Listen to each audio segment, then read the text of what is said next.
Johnson, and this is Untethered. Everything wrong with Genesis edition. I'm your host, and today is an interesting day.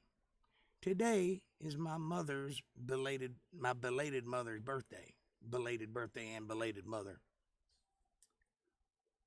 And it's been an interesting day. How are you guys doing? What's going on in your neck of the woods? I just wanted to point that out because, things. Hey, Darlene, how are you? Good to see you. I'm ready to get into some atheist ass. See what happens. How are you doing this fine evening? And do we have lots of people coming to hang out with us tonight? Absolutely.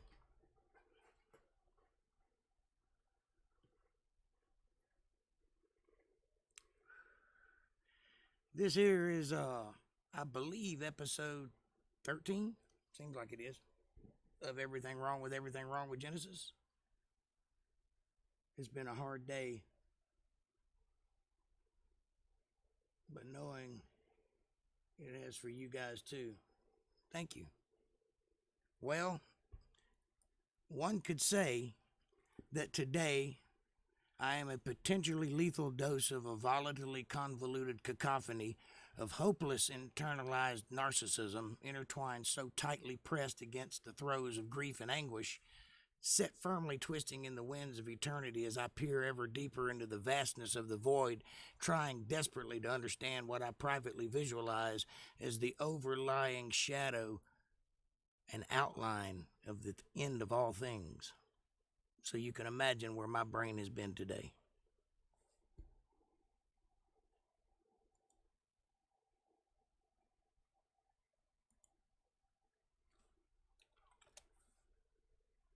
That tell you anything? I can't repeat that if I wanted to, but that's how I feel.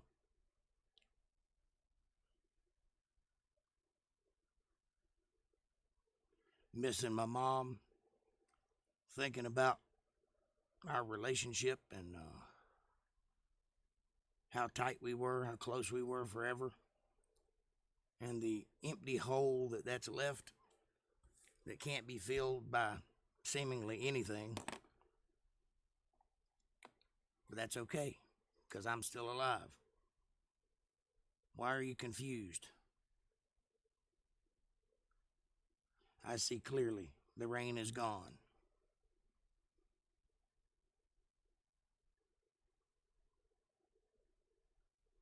What makes you confused, hon?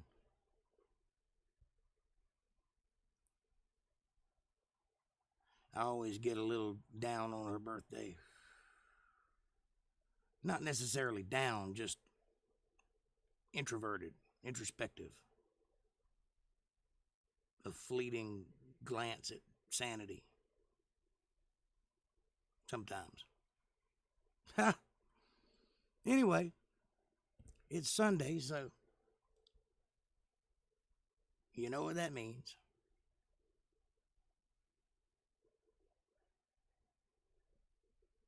You take it one step at a time, one day by day, and every other cliche that fits the narrative, and you just keep on keeping on, as my mama would say.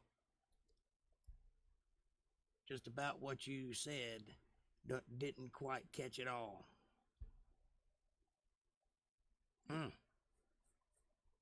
Well, it's recorded for posterity.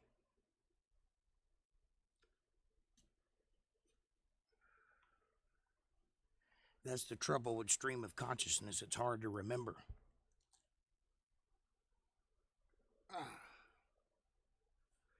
Got my boxing gloves on and I'm ready to fight.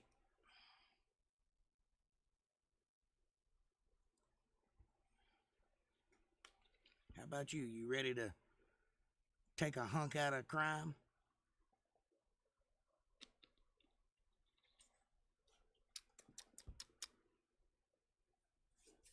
Let's see what the atheist has to say. Genesis 16. If your sister wife can't have your children, God wants you to know it's totally fine to impregnate one of her slaves. Now Sarai, Abram's wife, had borne him no children, but she had an Egyptian slave named Hagar. So she said to Abram, "The Lord has kept me from having children." Right off the bat, there is a difference between a concubine and a slave, and you need to probably look up the words before you go spouting them off, because you sound like you don't know what you're talking about.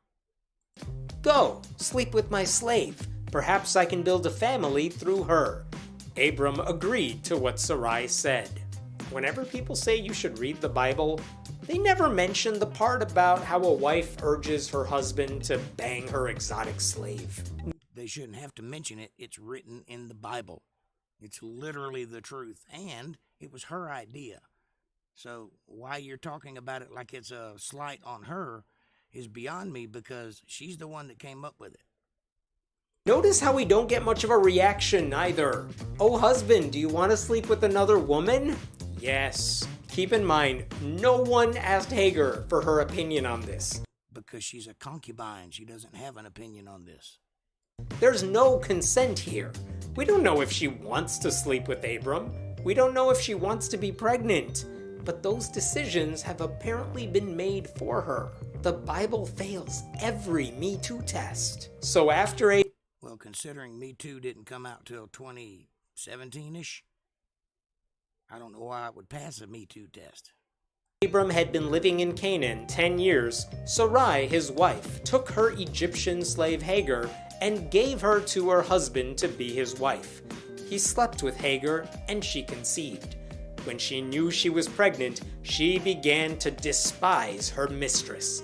So, the wife's mistress was given to the husband by the wife for the purposes of making children. So whose concubine was she? Was she the husband's or the wife's? Sounds to me like she belonged to the wives, or wife. And despise is a harsh word, more like feel jealousy because she couldn't do it.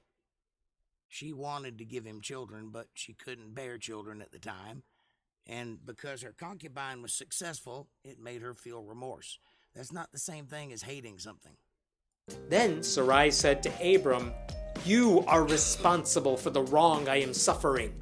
I put my slave in your arms, and now that she knows she's pregnant, she despises me. May the Lord judge between you and me." Notice the language here. Yeah, it sounds like insecurity. That checks out. Abram slept with Hagar, but really, he raped her. No, he did not rape her. She's his property, which means he can do with her as he wishes, because that's how concubism works. You understand? There's a reason we don't have concubines anymore in modern society. This is one of those reasons. But since you're talking about property, you need to understand that to have a concubine is to own a piece of property. The concubines knew this and were okay with it. So were the owners of the concubines. Because we still haven't heard if she was okay with this arrangement. Don't ever let a Christian talk to you about the sanctity of marriage. Why? The sanctity of marriage doesn't include concubines. It did at one time, but it no longer does. Since Moses laid down the law, all things have changed. Marriage in this case is a man, a barren sister wife, and an unconsenting slave who now hates the barren sister wife. I don't remember that pamphlet from Focus on the Family. And you know what? I'm on Team Hagar here. If someone forced you to have sex with an old man against your will, and then you got knocked up, and you were gonna have a child that someone else would raise as if you don't even exist, you have a right to be angry at the people who came up with this idea. No, you don't, and every word you just said was completely made up off the top of your head. None of those things are true in this case. All parties are willing parties in this story. Your slave is in your hands, Abram said. Do with her whatever you think best. Then Sarai mistreated Hagar, so she fled from her. Sarai beat up a pregnant slave. Mistreated, not beat up. Probably was bitchy to her. You understand, that jealousy and selfishness can cause a lot of emotions to happen in a short amount of time. And that sounds like what's going on here. Through no fault of her own, that's just the nature of how people feel about other people, especially when it's their job to perform and someone else is doing the performance. Even though this was all her idea, the angel of the Lord found Hagar near a spring in the desert. It was the spring that is beside the road to Shur. And he said, "Hagar, slave of Sarai, where have you come from and where are you going?" "I'm running away from my mistress Sarai," she answered. Then the angel of the Lord told her, "Go back to your mistress and submit to her." See, even God says you can't run from your owner. Go back to where you belong and submit, because that's the nature of the agreement made. You understand that people would often sell themselves into servitude to pay off certain debts or to gain a leg up in society or something to that effect. It's not a matter of her being there against her will. The angel added, "I will increase your descendants so much that they will be too numerous to count." Leave it to the Bible to include the line, "Go back to your mistress and submit to her," and make it the least erotic thing ever. Or you could read it that not only will I forgive you for running away, but I'll multiply your blessings. Sounds better.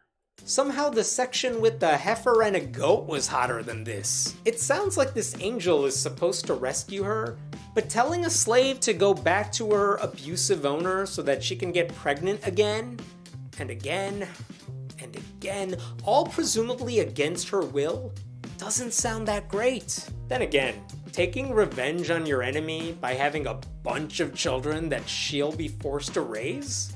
It seems like you might be a little bit hard-headed and not want to hear reality when it's presented to you, because you keep twisting the meanings of things into some nightmarishly woke narrative.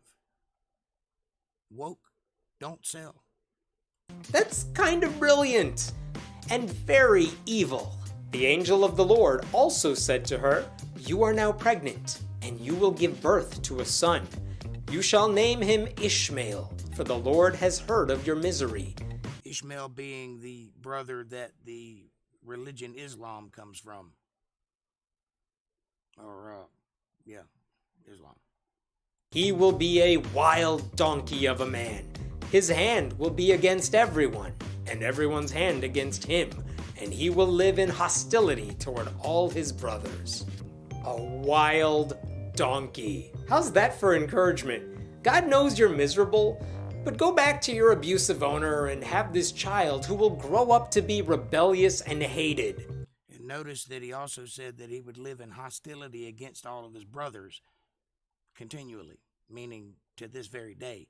And if you look at the societies that exist in certain areas, you will see that that holds very much true to this very day. And then have thousands of other kids. Abort now, Hagar. It's early. You can do it. And also, I will tell you this from experience. If someone you know is having a baby, do not suggest a name. Horrible idea. None of your business. Why? There's nothing wrong with suggesting a name. Not only is Hagar having this baby she didn't want, with a man she didn't pick, in place of a woman she doesn't like, she doesn't even get to name the child. The Bible is so mean to her. She gave this name to the Lord who spoke to her. "You are the God who sees me," for she said, "I have now seen the one who sees me." That is why the well was called Bir Lahairoi. So, just so I understand you, God speaks to this woman personally, and you think the Bible's being mean to her. I would check my priorities if I were you, sir. It is still there, between Kadesh and Mired. Hey, April. I'm glad the Bible found time to drop in a tourist recommendation at the end there.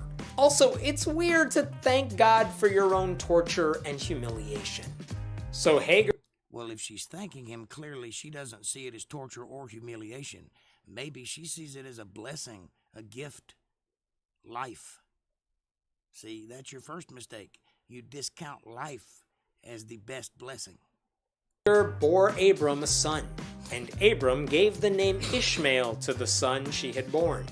Abram was 86 years old when Hagar bore him Ishmael. Now, as I said before, through Ishmael would come the religion of Islam, and through his brother Isaac would come the religion of Christianity, which has been perverted into 3 or 4 different types of religions based on Christianity. Nothing like being a first-time father at the young age of 86. That guy, I promise you, will never offer to change a diaper. But on the upside, at least the baby isn't coming out of his... It seems pretty clear that God and his angels are totally fine with slavery. At least they don't condemn it. Again, being a concubine and being a slave are not the same thing, but both are in the family of indentured servitude, which is a thing in those days. So it's not uncommon, nor is it evil, nor is it uncomely. That's just the nature of how people do business. And even when they have the chance to help an escaped slave, the advice is to go back. There's a woman who needs to hurt you and a man who needs to keep impregnating you. Tell me again how this is a good book? Genesis. It's a good book because it's the best book ever written. And it's true, which always makes a book good if it's true. Come on, man. What's your motivation? What is that, 16? Let's go to 17. See what else you can come up with. Genesis 17. God will give you everything you've ever dreamed of, but you need to tip him. When Abram was 99 years old, the Lord appeared to him and said, I am God Almighty. Walk before me faithfully and be blameless. See, this is a conditional statement. First, the fact, I am God Almighty. Then the condition, walk before me blameless and faithfully. Those are 2 conditions to the walking before God. Do neither one of those things or either one of them left out, and you're not walking before God. You see, this is a contract. It's a language adaptation called a contract. Same holds true for a handshake. God is saying, if you walk before me faithfully and blameless, I will be your God Almighty. See? Then I will make my covenant between me and you and will greatly increase your numbers. And there is the reward for following the condition of the contract. He made the contract. He set the conditions. If the conditions are met, the reward will be given. This is not hard to understand. Abram and God have already had conversations. Why is God reintroducing himself? Also, God is not reintroducing himself. The writer is reintroducing the idea of the antagonist to the reader. You're reading a book, sir. A book has to illustrate the story, which means you lay out an outline, and then you go back to the beginning of that outline and begin to tell the story of the outline in detail or greater detail. And sometimes you go back for a third pass to make it even more detailed so that whoever's reading fully and thoroughly understands the stakes, the conditions, and the places. Excuse me for just God. a moment.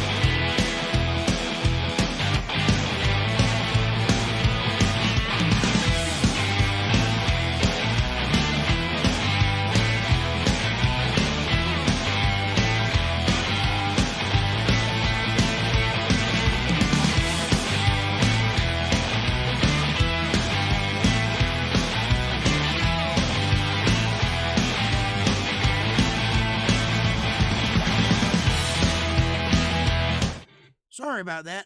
I can't seem to keep that thing up there. It has a mind of its own. Falls about once a month. But I'm back. Here we go. We know who you are. It's not like we would forget your face. You're the one person in this whole story who quite literally needs no introduction. How can Abram be blameless anyway? He already lied to the Egyptian pharaoh about his sister wife. Well, you see, that wasn't exactly a lie. That was a deception for the purposes of gaining profit. But also, there's this thing, I don't know if you're familiar with it. It's mentioned maybe once in the Bible. I'm not sure. It's called forgiveness. You ask for forgiveness and you're cleansed, which makes you blameless and spotless. Look into it. He already allowed his sister wife to basically be used as a sex slave. Is there a spousal exemption to the blameless rule? And why does God have to keep Being a surrogate mother and being a sex slave are not even the same sport, let alone the same ballpark. Come on. telling Abram and everyone around him he'll have tons of kids? Babies matching the number of dust particles. Babies matching the number of stars in the sky. I will greatly increase your number of babies. When's the last time you counted how many people were on this planet whom are all, at this present moment, descendants of Abraham? Used to that diaper stench, since you'll be swimming in it like Uncle Scrooge in a pile of money. How insecure is Abram that he needs this constant reassurance? Also, I'm just curious, how do you think the Lord appeared to him? Are you picturing a face in the sky? A voice? I don't know, but I would guess, I would hazard imaginatively, visually. From above? A weird human standing across from him and staring into his eyes? That's the part I really want more details about. Well, here's a detail. God's not human. God is extra-human. He's extraterrestrial. He's extra-celestial. He's above and beyond time, space, and matter, which makes him an entity unto himself, because there's nothing else in creation or created that fits that description. So he's not human. So whatever he looked like, I would imagine, is probably awesome. Forget the damn babies. Tell me what the Lord looks like. Is he white like Jesus in all the paintings, or brown like... Hey, moron. Jesus was not white. Jesus was a Jew, which makes him Middle Eastern by nationality. Middle Eastern people would actually be. Abram fell face down, and God said to him, "As for me, this is my covenant with you.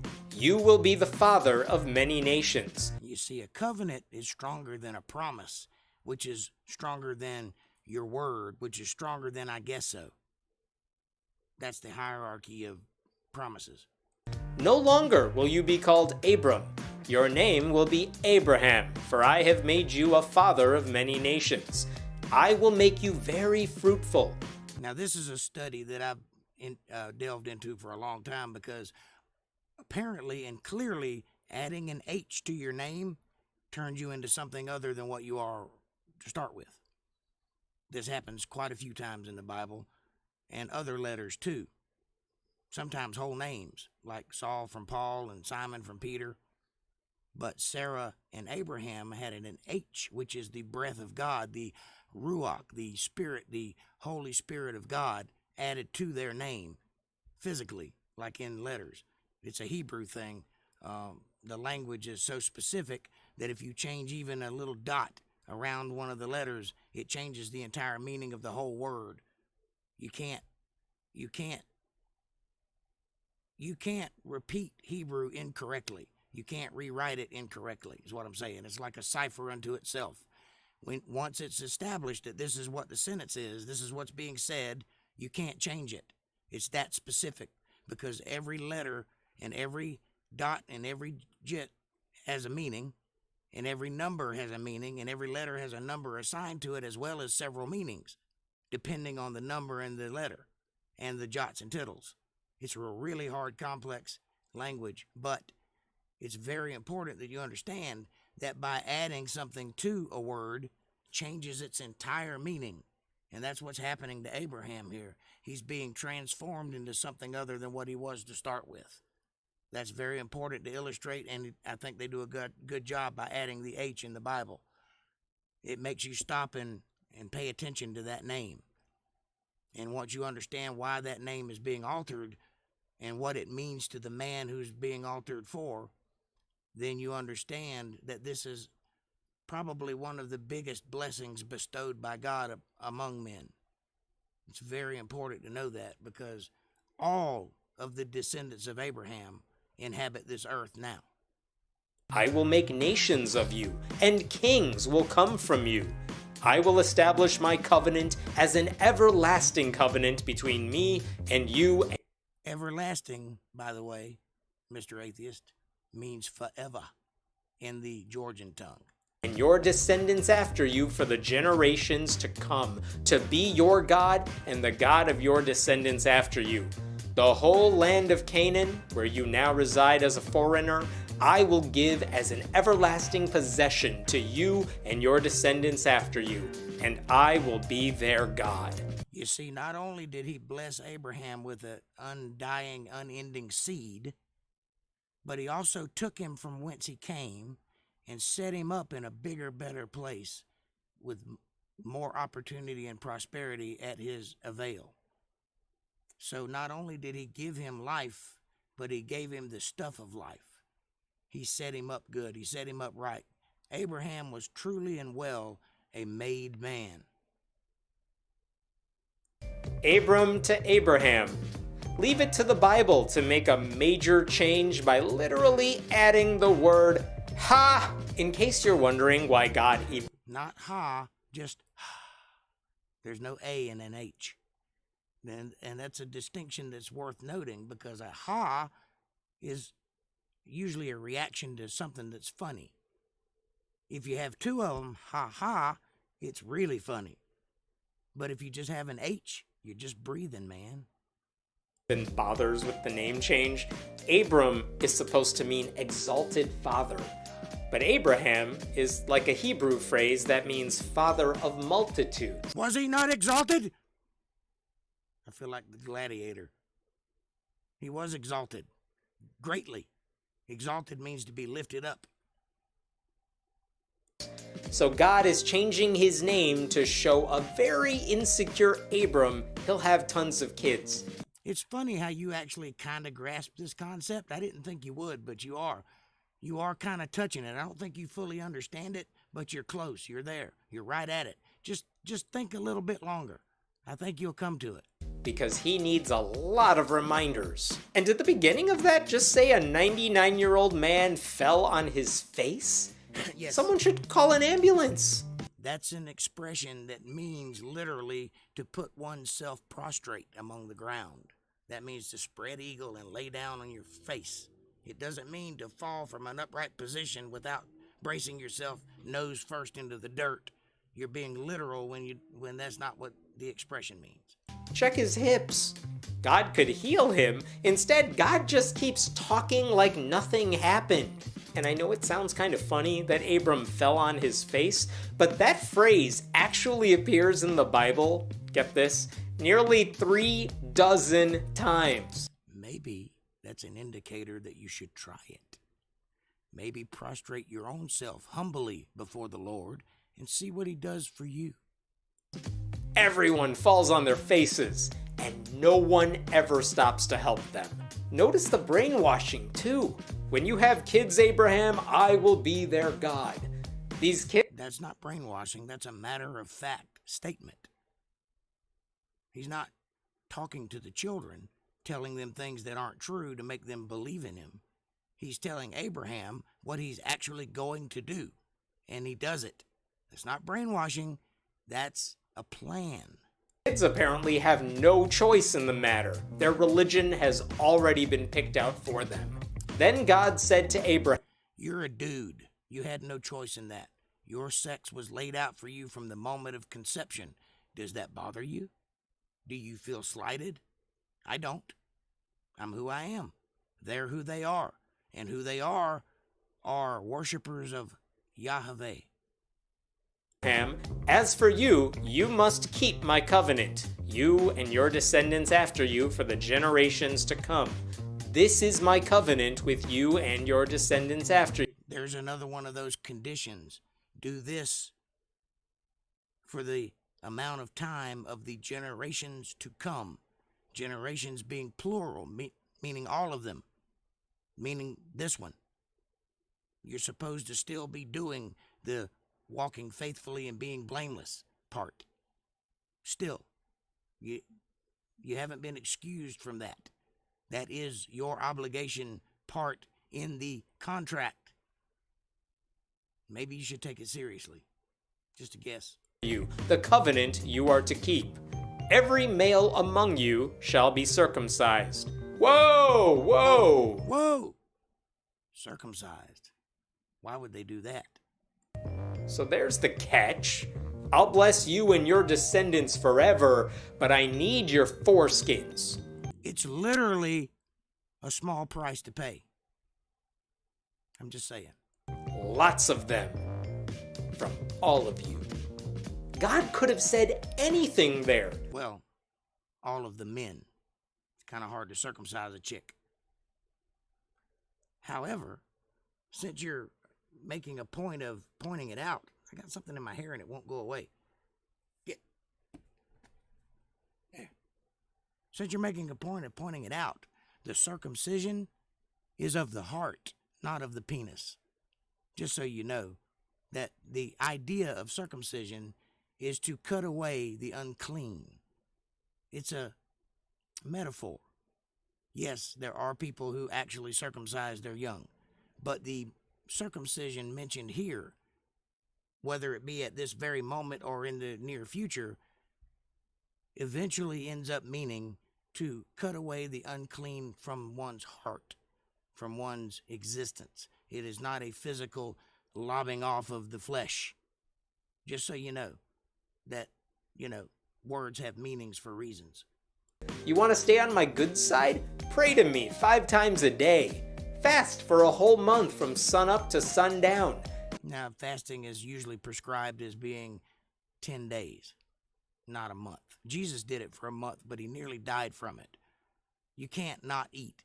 You can limit your eating, but you have to eat, and you have to, especially have to drink. You can't go more than 3 days without drinking. Give me 1/10 of all the money you ever make. Instead, he goes with, cut off the skin on the tip of your penis just to prove your love to me. That is not what he said. It was a condition, not a request. You understand the difference? He didn't ask him to cut his penis. He told him that if you want to be who you are going to be, then you have to do this sacrifice, this thing. It's not a request. It's a statement. So you are missing the meaning of the statement because you assume that there's a choice involved here or that there's a accepting of that choice. You don't get to accept it. You just do what you're told. That's the meaning of authority. True authority is over you. It controls your interests for you. You don't have a say. You are an autonomous creature. That autonomy only goes so far. So stop acting like you're in control. You're not. You will die just like I will. And no one acts like this is unusual at all. It wasn't. They could have just shaken hands.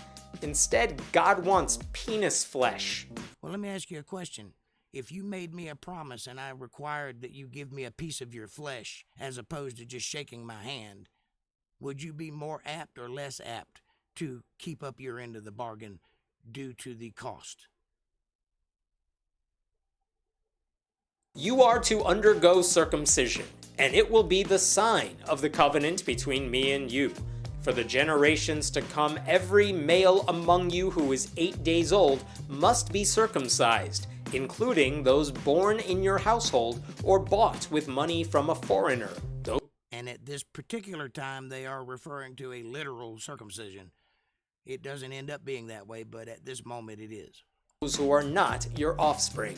Can't have the foreskin of a week-old baby. That would be weird. No, it wouldn't be weird, but it might hurt more because you understand that when a baby's born, it takes a few days for their brain to start functioning properly. When a baby is born, though they open their eyes, they can't actually see anything yet. They see like fuzzy colors, but that's it. They have no acuity of mind. It takes a moment for the brain to start functioning and to gather information. You understand, it's a clean slate.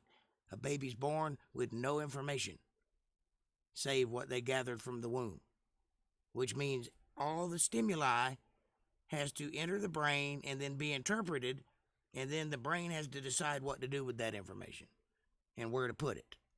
So 8 days is probably appropriate for the limit to the amount of time that one could exist without knowing what pain is. That would probably scar a child emotionally. 8 days, though? That's fine. And not just the foreskins of your kids, but your slaves, too. As if their lives weren't bad enough. Well, their lives were worse. That's why they went into slavery of their own accord most of the time.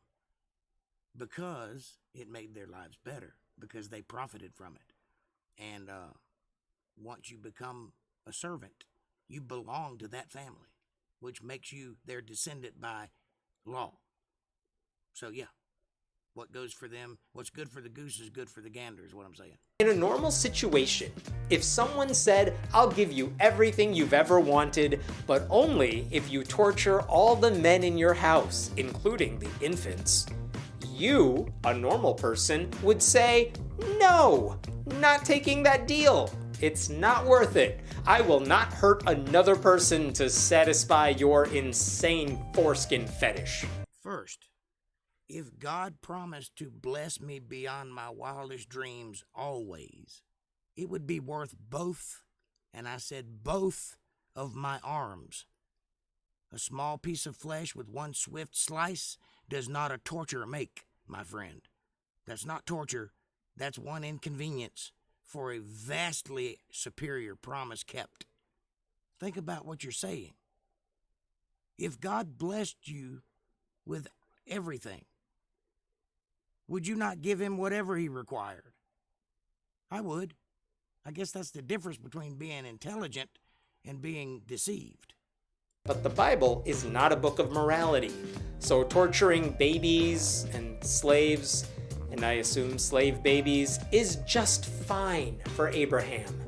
Question: is there any place, anywhere, on any page of any book, in any library or coffee table, on any continent, on the face of the whole of the earth, that suggests that the Bible is merely a morality tale? Only in that from the commandments we derive our morals does that hold true. The Bible most certainly is not a moral tale. It is a tale of humanity, which is the most immoral thing that exists in this world. It's not morality. It's not for morality's sake. It's for honesty's sake and for a record of God's existence and his work. It does record quite nicely, but it does not suggest morality.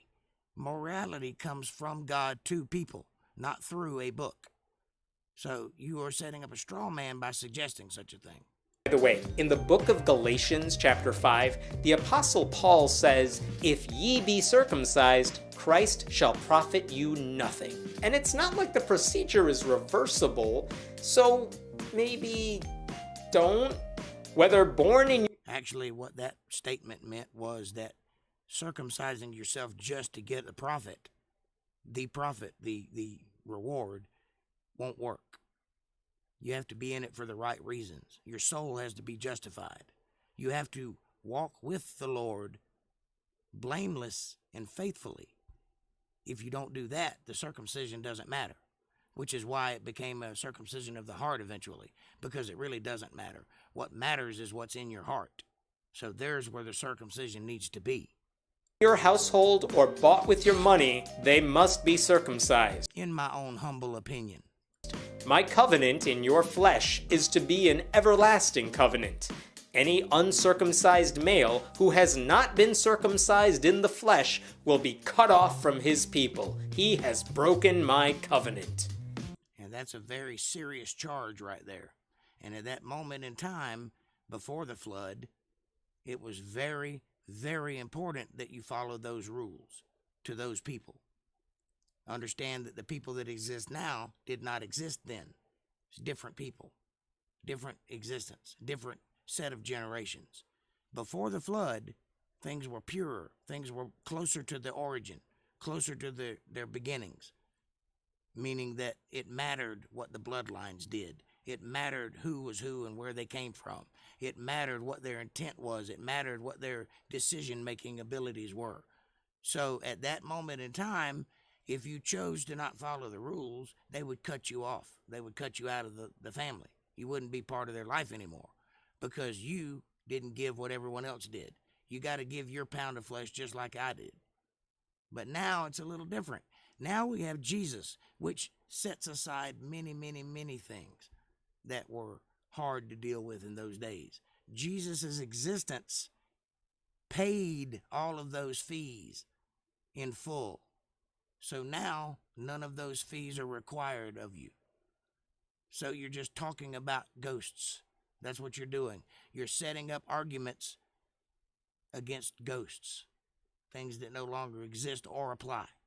What a weird Christian threat. Give me your foreskin or you are dead to me. Cut it off or I cut you off. Break the flesh or break the covenant. And to think, some people just require your allegiance.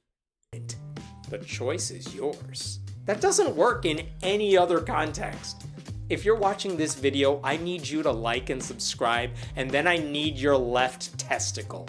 If I don't have a bag of testicles by the end of today, I swear I am moving to Vimeo. Well, I tell you what, prove to me that you're God, and I'll lob my testicle off right now and send it to you.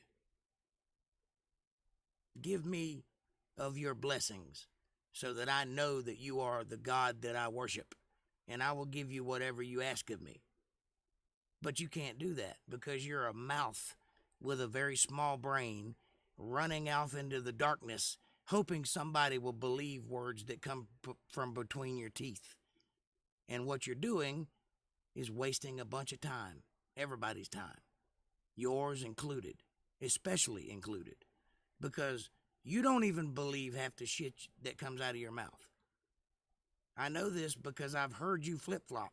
I've heard you say what you're required to say as an atheist and then turn around a few minutes later and say the truth, sarcastically, like it didn't apply, like you got one up on reality. You didn't. You're just a mouth, and that mouth will write checks that ass cannot cash. If I were you, I would invest in a banker. What is God gonna do with all these foreskins anyway? Build a hut? God also said to Abraham, "As for Sarai, your wife, you are no longer to call her Sarai. Her name will be Sarah. I will bless her and will..." There's adding that H, the breath of life, to her existence. The second time in that family. It's very important that that's pointed out. "Surely give you a son by her. I will bless her so that she will be the mother of nations." Oh, you know all that bitching you do about women not getting names in the Bible? Not only did this woman get a name, she got a name directly from God himself. Because she is an important key to this story. The other chicks that don't get names, they're just people. They're not important to this story. They're not part of the ascension of the thrones, as it were. But this woman, she is an integral part to the future of the existence of mankind, because through her will come all other things eventually. So she gets a name plus. Kings of peoples will come from her. Abraham fell face down. He laughed and said to himself, "Will a son be born to a man 100 years old? Will Sarah bear a child at the age of 90? And Abraham... No, Darlene, it's not about the foreskin. The foreskin is of little consequence. It's about the sacrifice. It's about the willingness to give up something important to you. And for a man, there's nothing less important than his penis. You understand what I'm saying? That's the end-all, be-all, quite literally the tip of the spear. And to cut it off to avail a promise is a pretty serious offense to a man. So to do that willingly and honorably, without question, shows servitude. It shows the willingness to obey. It has nothing to do with the flesh itself. That flesh will rot in short order. It won't be there very long. I doubt you could find a piece of foreskin from that era. And if you did, it would be petrified, or it would be leather and kept in something airtight. It wouldn't be naturally discarded. Abraham said to God, "If only Ishmael might live under your blessing." Is anyone going to check on Abraham after he falls on his face again? At least Abraham's reaction here makes sense. Even he's like, "You've got to be kidding me, God. I'm almost 100, Sarah's 90, she's been unable to have kids as long as I've known her, but now she's suddenly going to be fertile?" Yes.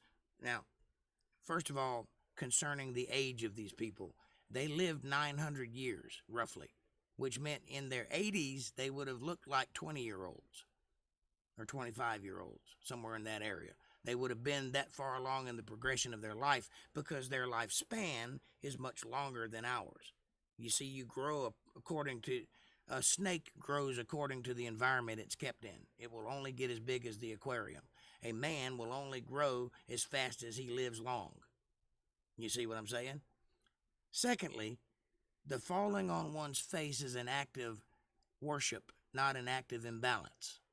And thirdly, God blessed Sarah's womb. Whether she were 90 or 19 or 900, it doesn't matter. If God blessed it, no man can tear it asunder. So, yeah. I don't believe you. Abraham was the original atheist. No, he was not an atheist. He was very devout, and he followed his God religiously and righteously. He was nothing like you. He was more of a man in the end of his crusty toenail than you have been your entire existence. So if I was you, I would tread very carefully on dishonoring the name of a man so great as you could have ever imagined.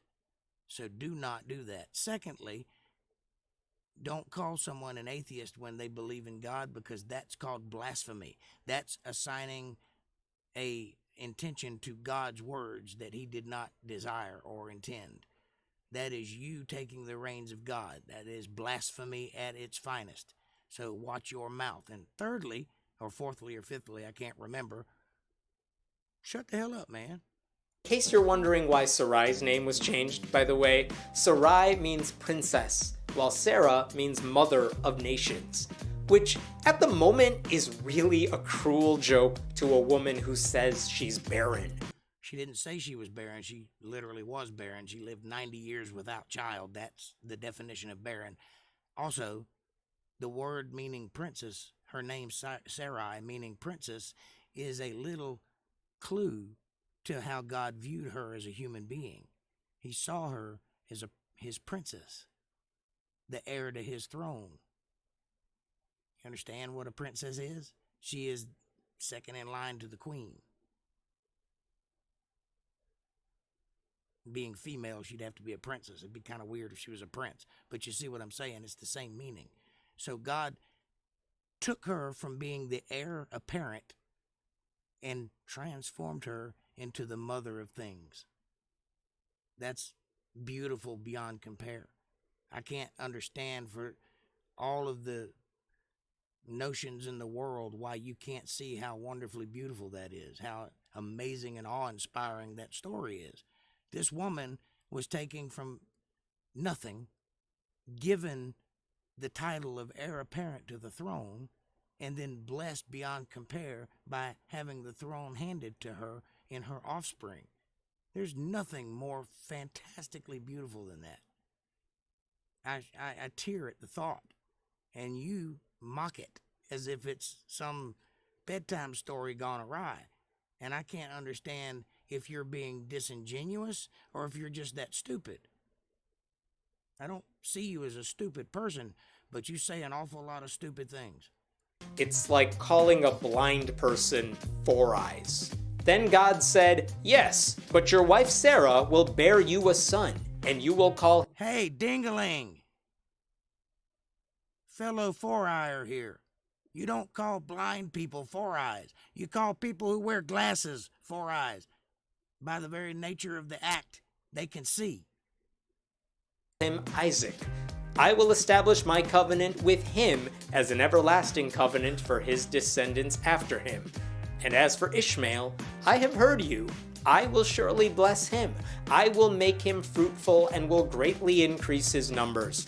Peace be upon him. He will be the father of 12 rulers, and I will make him into a great nation.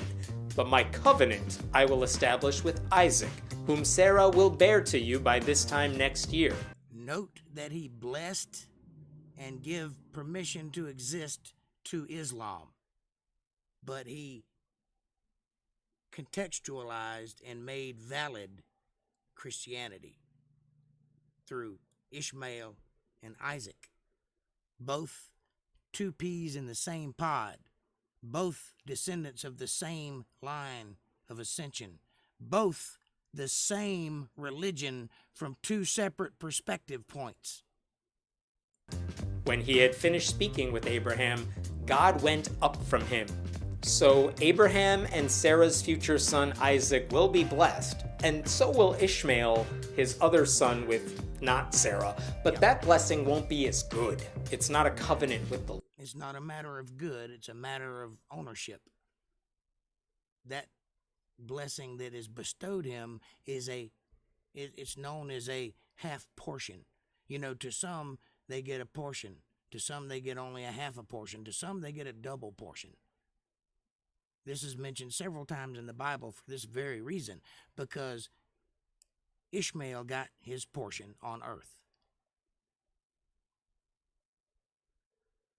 Isaac got a double portion, one for earth and one for heaven. You see?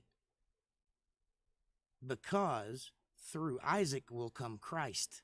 Christ didn't come from Ishmael. He came from Isaac. So that line of ascension must be blessed. This one is just another line of ascension. It's not the blessed of the people. So you see, where you come from kind of matters. Lord, even God loves the younger kids more. And how did God... Well, it's not that it matters. Where you come from matters to where you're going. It doesn't matter in the moment. But from whence you came determines and matters to where thou goest. Go up? Did he I'm trying to sound intelligent here, and this just doesn't work sometimes. fly? Apparate? Use a smoke bomb? The Bible gives us all the wrong details. On that very day, Abraham took his son Ishmael and all those born in his household. I'm sorry, did I just hear you say that the Bible gives us all the wrong details? It's the most detailed book I've ever read, and I've read most of them. Or portions of most of them. And I don't understand how you come by that conclusion. Details are details. They're never wrong. Or bought with his money every male in his household and circumcised them, as God told him. Abraham was 99 years old when he was circumcised, and his son Ishmael was 13. Now you see, Abraham was 99, not 8 days old, which meant it hurt like a son of a gun to give up that little piece of skin. Abraham and his son Ishmael were both circumcised on that very day, and every male in Abraham's household, including those born in his household or bought from a foreigner, was circumcised with him. Here's a question. Who's doing the cutting? Here's an answer. The Jewish have a man in their employ called a moil. A moil. Look it up. It's the guy who does the cutting. He's trained specially for that reason. And there are some weird ones out there that do some things that most Jewish people do not ascribe to, such as anointing it with their mouth. That's not a common practice. That's a weird person's practice who found a loophole, and they should be condemned. But the practice of moilhood, or moilship, or however you say that word in English, is the act of cutting one's penis for the purposes of cleanliness, which is next to and not limited to being godliness. Not like there are doctors who specialize in this just yet. It's definitely not like there's any anesthesia. Didn't I just say that there were in fact doctors who specialize in this very thing? Are you not listening to me? Video who doesn't hear me? Literally? Is Abraham playing doctor with no training? Because that's not good. And who is Check it out.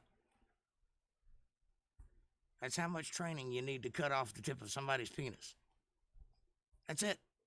Doesn't require like a 8-year degree or anything. circumcising Abraham? It seems like Abraham has to circumcise himself because God made him. Well, you see, there was a sentence that denoted this event, and it said Abraham was circumcised. It did not say Abraham circumcised himself. You understand? The word was means somebody else was involved. Come on, man. Learn to read. At least learn some basic grammar, dangling participles and such. Which means the Bible is like the prequel to the Saw movies, and God wants to play a game. Okay, let's do... At no point does God consider this a game, nor does he ever make you assume such a thing. That is your ridiculous nature hard at work here, because you think it's a game. It's not a game. It's very real. No one involved thought it was a game. They thought it was life. Some basic math here. If Abraham circumcised every male in his house in a single day, because that's what it says, that's him and Ishmael and 318 slaves. So 320 people. Let's give him a typical workday from 9 to 5. That's 8 hours.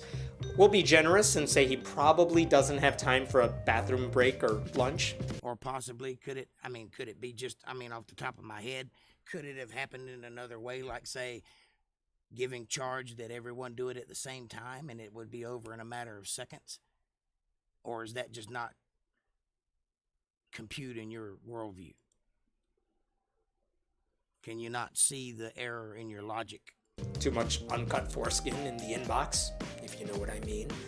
That means he's chopping up 40 penises per hour, which is 1.5 minutes per circumcision, which, holy Christ, is... Again, that's assuming he did them all in successive order, one right after the other.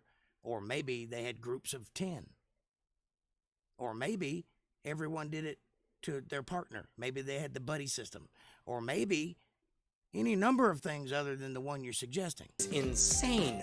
Even today, in a hospital setting, the Mayo Clinic says it takes 10 minutes for a circumcision. That's with trained professionals. But fake Dr. Abraham here is just buzzsawing his way through a line of penises.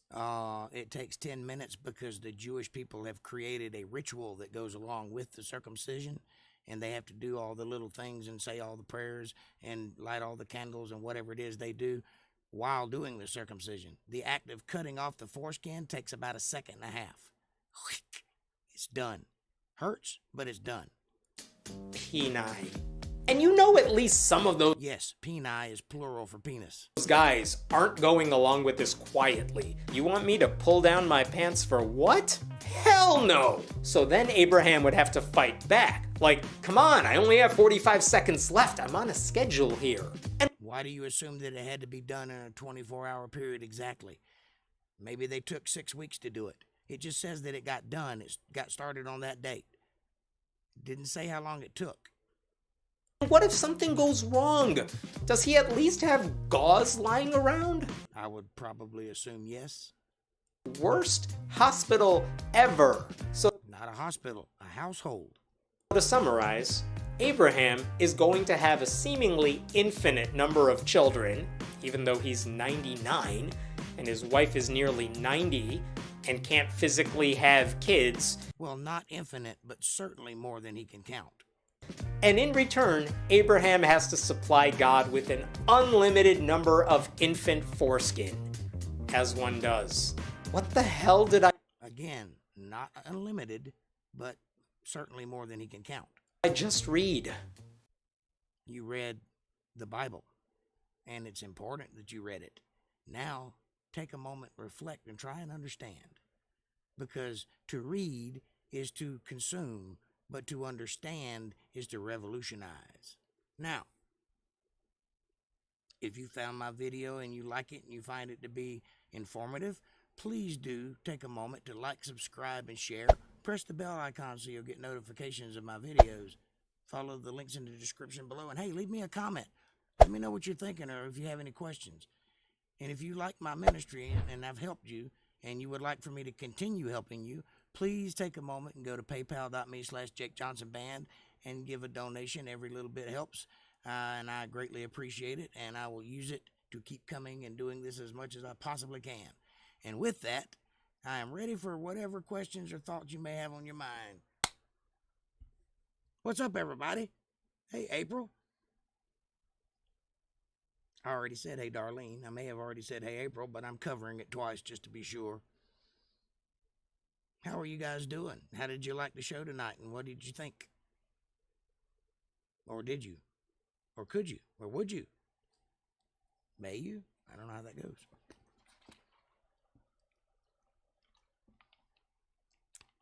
Hello, hello, hello.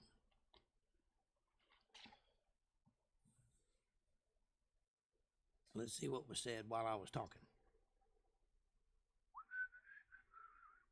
Just a bunch of hellos and OMGs and LOLs and WOWs and a couple ha-has. General agreement abroad. April says, that's awesome. Hey, Jake, great show. I loved it. Thank you, darling. I did too. Started a little rocky, but I got my groove on. And this emperor is wearing lots of clothes.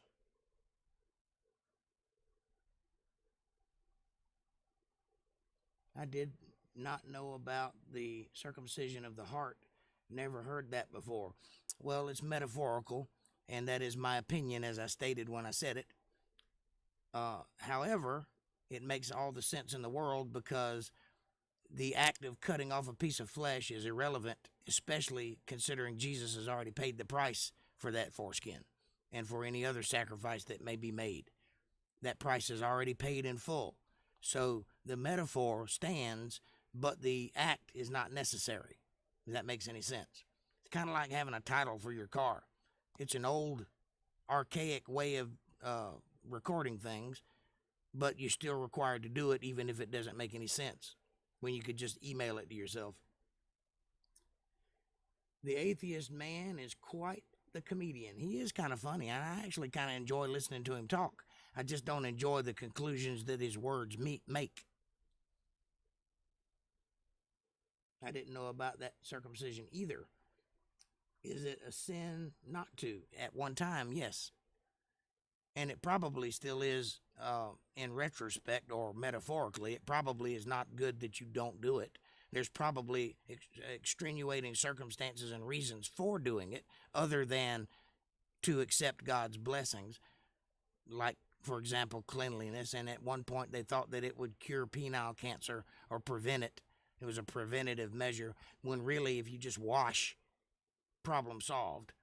But no, I don't think that that's one of those things that are still required. I think that's one of those that fell by the wayside, one of the rules that at one time mattered a whole lot, but after the flood it kind of seemed to pale in comparison to what was going on forthwith.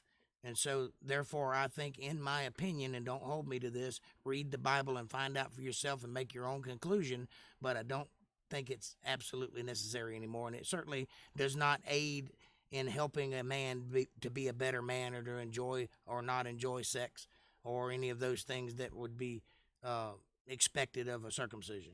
I don't think it's necessary anymore, if that helps. But that's my opinion. I believe that. Believe what you believe. What if it's not the boy's fault?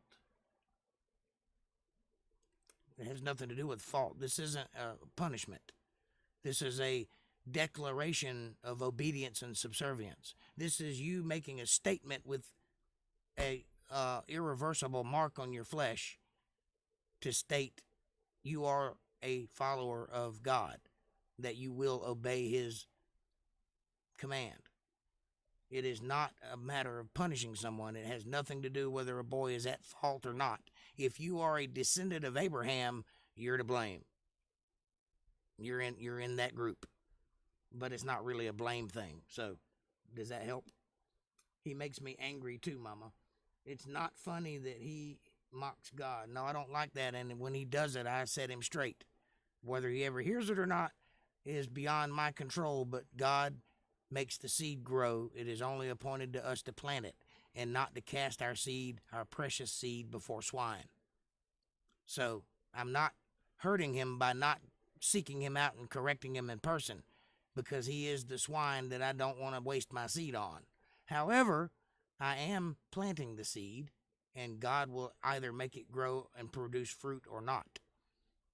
And that means that sooner or later in that man's eventual lifespan, and it may take a while, but he will find a correction coming his way. You know, all people are flawed. All people sin. All people do stupid things. But when you grow and you become accountable for your agedness, you learn and you correct yourself. You correct your heading. So it is not beyond God to forgive that man, just as it's not beyond him to forgive us, if that helps. Just take that into consideration when judging someone, because it's not for you to judge. It's not your job. You don't get to do that. You don't know what's in his heart. He may be talking shit and having a change going on inside of him while he's talking shit. I know plenty of preachers whom became preachers, but before they did, they were really bad sinners, thieves and, lecherers and all kinds of things. And then they made the change. So a man has to grow into his righteousness. He has to learn how to be able to walk with God. You're not set at default to be able to do that. You're born into sin. The very act of coming into this world makes you a sinner. You are like a filthy rag compared to the righteousness of God. However, he provided a way for you to change that circumstance, which is very rare in the world of living things. A leopard does not get to change its spots. But in this case, we get the opportunity to fix what ails us by asking for forgiveness, by educating ourselves, and by forcefully and willingly walking in the righteous, faithful, blameless path of God, which is, I guess, the message of today. Walk faithfully and blameless in the sight of your Father. Do that, and your life will be blessed beyond compare. Don't do it, you'll have nothing but trouble.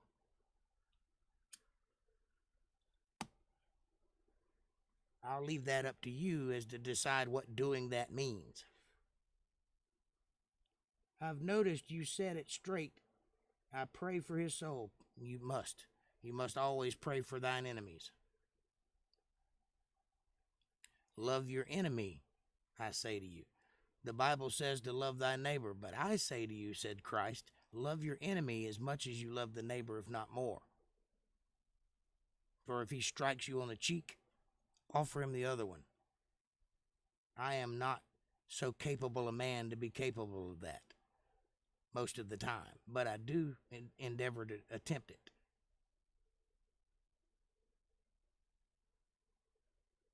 She's talking about the babies, they are not circumcised, that are not circumcised. Yeah, well, that's not a fault either. You understand, if it's not their decision, then they can't be blamed for it. That's why we have this thing that it's a stipulation in the Bible called the age of accountability. And it's mentioned a few times. But the reason we have the age of accountability is because there becomes a moment in one's life where you stop being a child and put away childish things and become the man or woman you are. And when you do that, your brain kicks into gear and you begin to understand the consequences of your actions, both good and bad. You begin to think beyond yourself into the future of what's possible by making a decision to do something you know instinctively or intuitively or learnedly that a consequence will occur based on that action. And that's when you become accountable. That's when your sins are placed squarely on your own head. Before that, they fall to your father, which means when you screwed up as a child, he's getting the lashes for it, if not forgiven. So consider that when being a wild child. Thank you, Jake. Amen. I love that parable. Thank you. I don't know where it came from.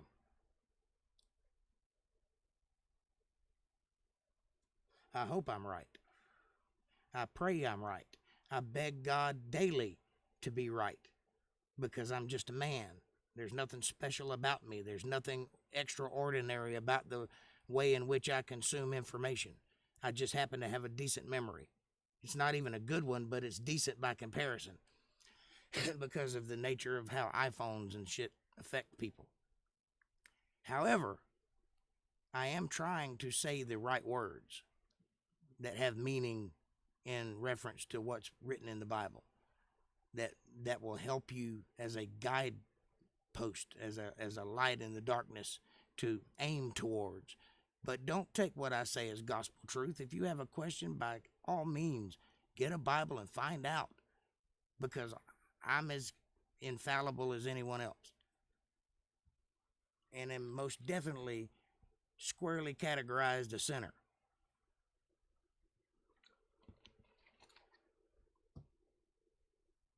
But a sinner that is trying to say truthful things, if that helps or makes any sense at all. Maybe I'm the only one that sees it that way, but I'm trying.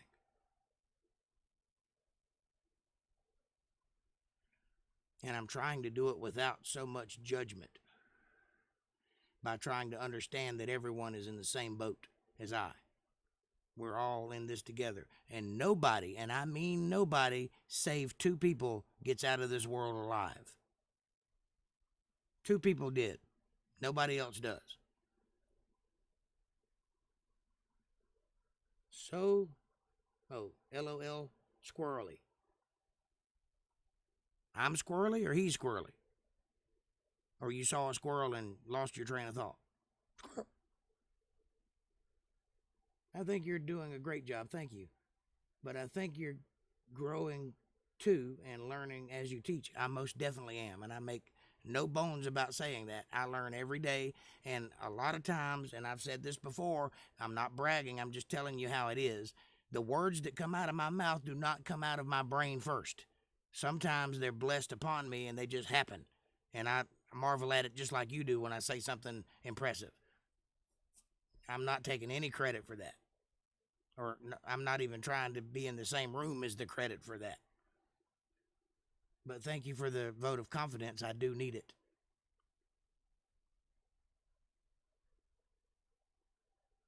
That was a funny statement, by the way. I love what you're doing. Thank you. Which statement was funny? And I like that you say, read and find out for yourself. Well, that's how I found out. I read. I didn't know before I read. A lot of things. Some things I did know before I read. Some things I was born knowing, and that's not something I can take credit for. I knew before I could conceive the thought of knowing, if that makes any sense. I remember having conversations with my mother, and I know she's bragged about it in the past, and how she would marvel at the questions I would ask, because no 10-month-old should be talking, let alone asking these types of questions of this depth, of this field.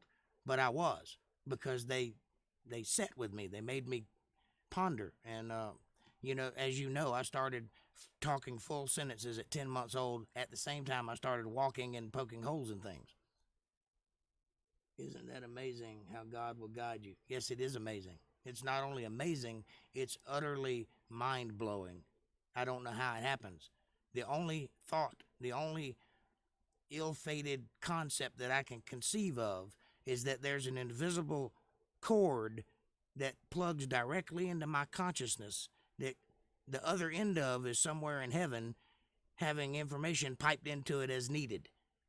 And that's a silly, cartoonish way of describing it, but that's the only way I can visualize it for myself. The one when you said you can be a squirrely sinner. I said squarely placed in the column of sinner. I didn't say squirrely, I said squarely. I have an accent. I'm a southerner. Sorry. I'll try to enunciate better. That's funny. I don't care who you are. He said squirrely, something about squirrels. I don't know. I wasn't paying attention, but it sounded good. Yeah, she was amazed at the things you knew as a child. So was I, believe it or not. I've often wondered why. You know, I mean, it's not a normal thing. It's not like most people have this problem. It's an unusual event that one has fully intact, fully realized, fully contextualized thoughts and ideas about a concept you've not heard yet. You understand, I wasn't born in church. I didn't start out day one going to church. I didn't know about any of the things I was pondering. I'm talking things like physics, things like lineage, things like the meaning of the word father, you know, stuff like important details that are like the foundation of the religion I ascribe to were firmly placed in my mind before I began to think of the things that were placed in my mind, which has always caught me off guard and made me wonder why that was the case. I don't know what that means. I don't know if it has a meaning. I don't know if it's just I'm a victim of circumstance, or I was picked for something, or if it has any greater meaning than maybe I'll just understand some stuff. I don't know, but I've always wondered about it. No, my bad, she says. I don't know if I'll ever have an answer to that question or not. That's one answer I've never been given. But I have been given many answers, and oftentimes, and this you might find works for you too, I don't know. But if I have a question about something that I can't pinpoint, that I can't seem to see clearly, I will put it away and go to sleep. And while I'm asleep, my brain will figure it out. It'll work out the details, and when I wake up, I'll understand the thing I couldn't understand before I slept. Try it. You might find yourself impressed. Isn't today, wouldn't it be her birthday? Yes, it would. Today is October 25th, the birth date of my belated, loved mother.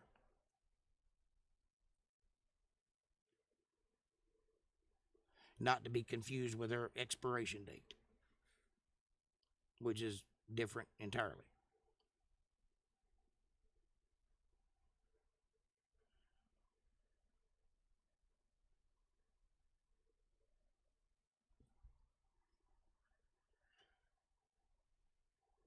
I've done that, and it does. Yes, it does. I don't know how it does, but it does. It seems to me, and I don't know if there's a clinical or a medical explanation for what I'm about to say, or if it's just the way all brains work, because I can't see into your head. I have no idea how you work. I know how I work. And it seems like there are 3 separate parts to my brain. There's one that I'm aware of, there's one that works autonomously, and there's one that I'm not aware of at all. A section of my brain that is functioning, you know, like a self-contained set of thoughts. Like I hear my own voice in my head, and it doesn't actually sound like the voice I speak with. It sounds like the one I was given in heaven. If that makes any sense. It's my voice, but it's not the same one I hear when I talk. But it is my voice, and I recognize it as mine. And I talk in words in my brain. And with that, I use that ability to figure things out, to plan things out, to ponder what's coming next, you know, typical everyday brain stuff. But then there's another part of my brain that I can feel thinking, that I know is calculating, that I know is formulating thought, but I can't hear it and I can't attain it. I can't access it. It just happens. And then there's the subconscious part, which is the thing that makes you breathe and your heart beat and your fingers move without thinking about it and stuff like that. So there's 3 separate parts happening at the same time. And I don't know if everybody's like that or not, but that's the way I would describe it when I'm putting a thought together. We love you, Aunt Lynn, my favorite aunt, my favorite person, living or not, or in the middle. She was my best friend, hands down, no questions asked, to the nth degree, my best friend. She wasn't just my mom, and for a long time, she didn't function as my mom. You know, a lot of people called me a mama's boy, but they were incorrect. My mom never told me what to do. She couldn't tell me what to do, and if she did, I'd do the opposite. I came and went as I pleased. I did what I wanted to do. I never did anything that I was ashamed to tell her, though. That's a rule that I've lived my life by. Always only do what you would be comfortable telling your mama. If you feel ashamed of it, don't do it. That way you will always be okay with your decisions. But my mom stopped being my mom when I was about 13, when I moved out on my own. And she began to be my friend. And we were close, very. And most people that were on the outside thought we hated each other because we argued like cats and dogs, fought tooth and nail all the time. But that's just how we communicated, and we loved it for the most part. Now, when she got to the end of her life, it started annoying her. But up until that point, she started most of it, if you want to know the truth. She'd pick a fight with me just to fight. But that was the way we talked. That was the way we connected to each other. And I could sharpen my teeth on her. If I had a problem, I could examine it and see all the angles of it by arguing it out with her. That was my support system, the structure in which I stood as a man. And that's gone now. So I'm free falling, or free balling, however you want to put it. I'm in free fall. Because that structure no longer exists. The strength that binds me to uprightness. The thing that would stop me from doing something stupid because I didn't want my mama to get on to me about it is no longer there. So that loss is incalculable. And I would give everything to reverse it, but there is no reverse to that state. It's a binary situation. You're either on or off, 0 or 1, dead or alive. And right now, she's with God. I believe you're doing what God wants you to do and probably preparing you all your life for it. And he's out in my heart to support you. He's put it in my heart to support you, and that's why I'm here. And I love you for it. I really do. And I'm blessed by it.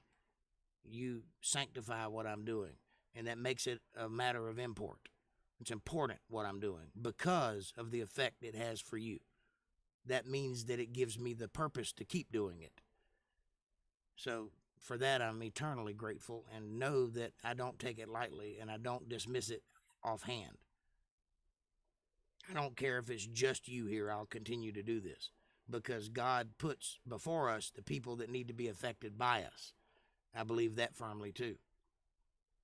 And I believe he wants me to do this. I've fought it my whole life. I've tried to not do it my whole life. But the older I get, the less easy it is to deny it. I have to do something. So if you can't fight, you can carry bullets, you know. So I'm making sandwiches or something. I'm trying to be useful. We know that is true. Thank you. She was a very beautiful, bright, wise, humble, and genuine Did you ever meet my mother? There was nothing humble about her. I don't think she ever once said the phrase, "I'm sorry." Ever. Whether she was at fault or not. She wouldn't admit it to save her life. To spite her own face, she would deny you the apology owed you. If, in fact, it was owed. But she was singularly unique. She was incredible and strong. And I've never had that strength. I don't possess it. And I wish I did. I wish I was half as strong as she. But I don't have those qualities. She's still watching out for you. She gave you the foundation. That she did, and she instilled it firmly. That's awesome, Mama. I believe that too. That is true. No, she would not say "I'm sorry" very often, if ever. I don't think I've ever heard her say it. I'm sure she did at some point, but not to me. And she also didn't say that "I'm proud of you" thing very easily either, or the "I love you" thing. And her idea of giving me an embrace was to pat me on the back and push me away. She didn't want me to be weak. She didn't allow me to be coddled. And I hated it because I always want to be coddled. I'm a boy that needs pampering, you know. And she would never pamper me. Not much. Maybe when I was a child, but she always made me face whatever I was trying to get away with, you know. It's not my fault, Mama. Well, whose fault is it? Pick yourself up and walk into it, you know. If it's not your fault, then who did it? So, I guess I'm grateful for that because it made me see things in a black and white way that most people tend to gray out portions of their life because they don't want to face it, you know. If something becomes difficult, they just kind of compartmentalize it and keep moving in another direction. But because of the sake of my mother, she wouldn't allow me to do that. I had to face whatever came my way and fix it or do something about it. Cut it out, fix it, recreate it, whatever. But I wasn't allowed to just sit on it, whatever it was. And I guess I'm grateful for that. Because in that way, in that sense, she instilled in me a kind of strength or stillness.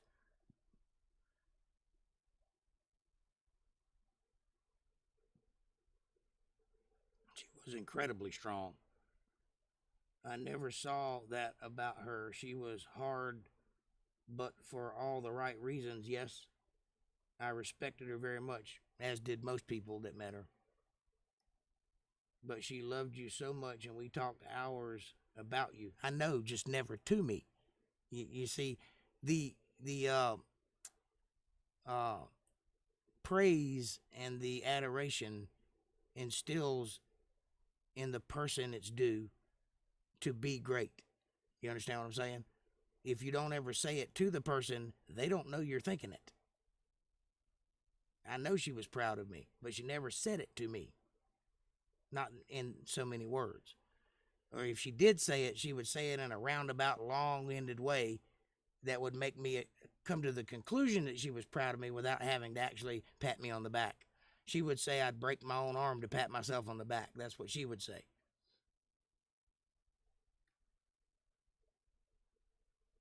But I don't doubt for a second that she loved me with all her heart. I loved her too. And I think that she did me the way she did because she did not want me to have a relationship with her that was like a mother and a son. She wanted to be my own man and to be strong with or without her. And I didn't see it that way. I saw her as my strength. She was the thing that gave me the strength.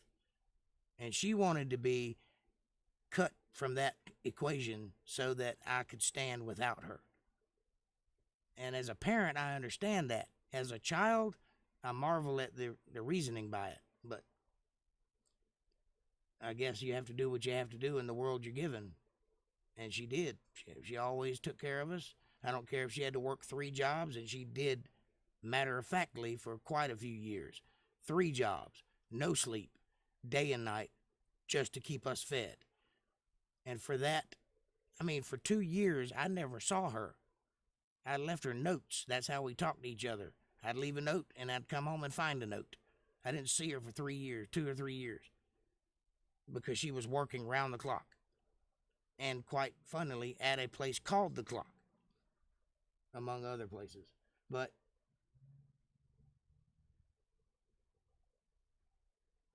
she did, I believe that you just said it. Wow.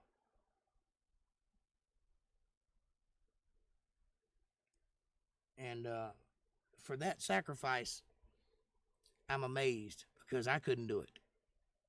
I can't do it now. I couldn't do it when I was strong. But she could. She always figured a way to do it. She mustered the strength from somewhere and kept us alive. That's a quality I think that the children of today are missing in their lives. I don't think they feel the intensity of that danger of not surviving. I think that they take for granted, the children that are born in this generation, their livelihood. I think they take for granted that it can be taken away from them quickly, and that without whoever is supporting them, they would wither and die quickly. And I think that it's a sore mistake to pamper your children so much so that they can't see the fear of dying. I think they need a little fear. I think it instills greatness and qualities and intellect and ambitions that you don't get otherwise. I don't think you can have ambition without the threat of losing something. You understand what I'm saying? You work hard because you're trying to combat the loss of something. That's the only reason you work, put your nose to the grindstone and fight, is so that you don't end up in a position of loss. There's no other reason for it. Anybody that works for any other reason than that is mentally broken. I'll just put it that way. So, I think by making it so easy, by making sure that our children had everything we didn't have, and that they were never faced with any of the dangers that we were faced with, and that they were protected in this Nerf-filled, bouncy house, cartoon-like world, I think we did a disservice to our children, our offspring. I think we abused our parental rights. And I think we're going to pay a price for that. I think we're paying it now. And I hope that somebody learns the lesson soon, or we're going to lose that entire generation to frivolousness, to weakness, to incompetency, to utter unstandability. And that is a tragedy among all tragedies. We're talking about the loss of an entire generation here. And I hope to God against all hope that it can be fixed. Because if it can't, I don't know what the future holds, but it's not going to be pretty. And it'll probably be in flames and have lots of picket signs up everywhere. Yeah, I remember her working so hard. She was my rock too. I've been so lost without her too. And I know you have been. Hey, Kev, what's up, buddy? I know you have been, and I know that she knows that you were dependent on her that way. She saw you as a thing to protect, and she always tried to do so. She thought very highly of you at the same time because you were her favorite sister. Don't tell anybody I told you that, but it's the truth.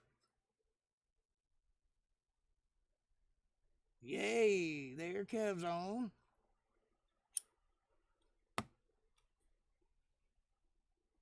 You guys are awesome. I want you to know that. I want you to take a moment to reflect on how cool you guys are for just hanging out with me and participating and coming up with things to think about and talk about. It's important that you have that rapport with someone.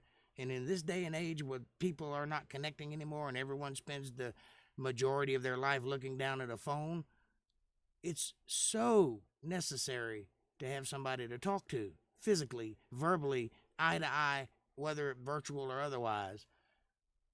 We're missing that in the world, and we need to recreate that. So this is therapy. This is fantastic, and I would like for you all to just take a moment and congratulate yourselves on being awesome. Sports update. The Bucks beat the Raiders. Dodgers up by 1 in the 4th.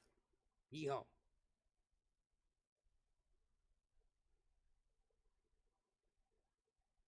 That's not sad, April. That's something to revel in, something to appreciate.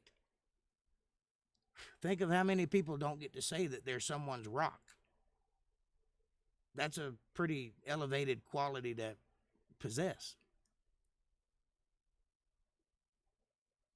I don't know of anyone that would refer to me as their rock or their reason for pushing forward or whatever. Not in the way that I saw her or that Darlene sees her. No one would think of me that way ever. I'm just a guy that is probably annoying most of the time and for whatever reason can't stop picking up a damn guitar. But for me, and for I'm sure Darlene feels the same way, it's like food. I couldn't exist without her input. I didn't make decisions based on anything other than her input. So her existence in my life was paramount. And I understand that entirely.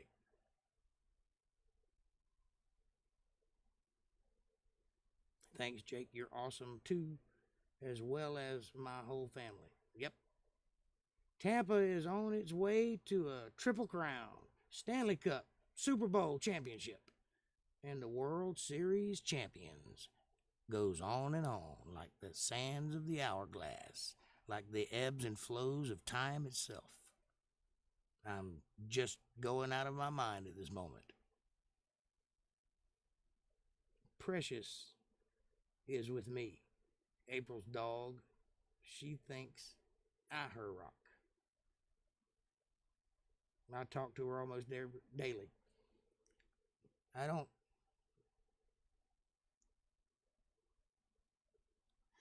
I just tell her I miss her, but talking to her isn't going to help.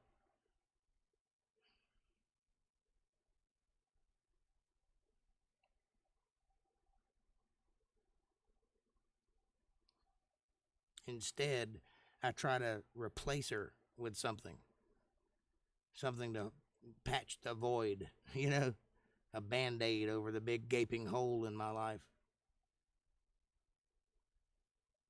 No, Jake, you've been my rock like my mama. She's been my angel, and I don't show her how much I appreciate her for that. Mama, I'm so sorry. Don't be sorry, be proactive. From this day forward, go forth and always take a moment to remind her how important she is in your life and how much her presence means to you, because you will not always have that opportunity. It will slip between your fingers. Do it now, do it often, do it profusely, because you won't get a chance later. Yeah, I understand that. Oh, you talked to her almost daily when she was alive. I understand. I misread that. I thought you meant now, like praying in her direction. OMG, geez, Kev, you are a fruitcake. Fruitcakes are awesome. I'm your fruitcake. Come home and get some. Tomato. That's a tomato. You don't put tomatoes in fruitcakes. It might be an apple, but it looks like a tomato. Or maybe I'm just blind.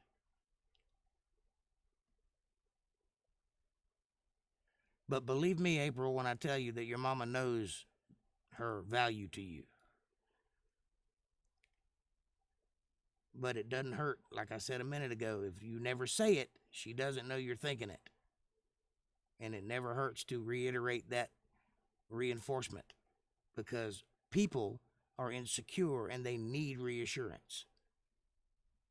As a general rule, they need to be propped up. They need emotional support. And if you don't have it, you turn into manic, misanthropic degeneracy such as I. That is an apple. See, I told you. Okay. I trust you that it's an apple, but it kind of looks like a tomato. Which is a fruit. You see, knowledge is knowing that a tomato is a fruit, but wisdom is knowing not to add it to your fruit salad.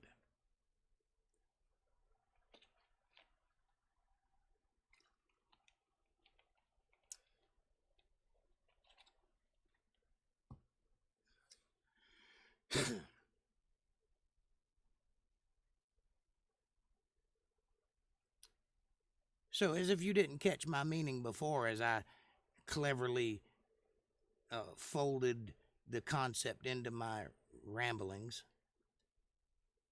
outward as it may be, you are, in fact, the tiny Band-Aid that patches the gaping hole that is left by the loss of my mother. You are. This is the patch, the update. I thought I made that clear, but it may have got lost in translation.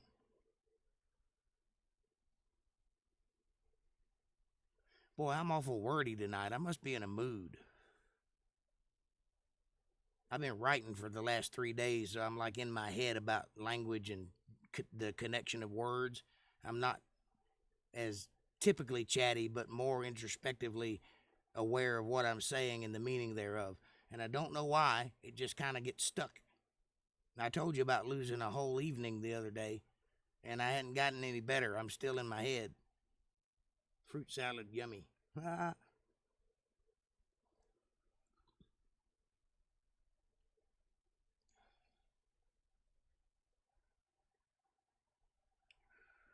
That's terrific.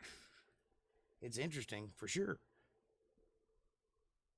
Sometimes I sound like I actually have an education, and sometimes I sound like I'm juggling thesauruses, picking words at random.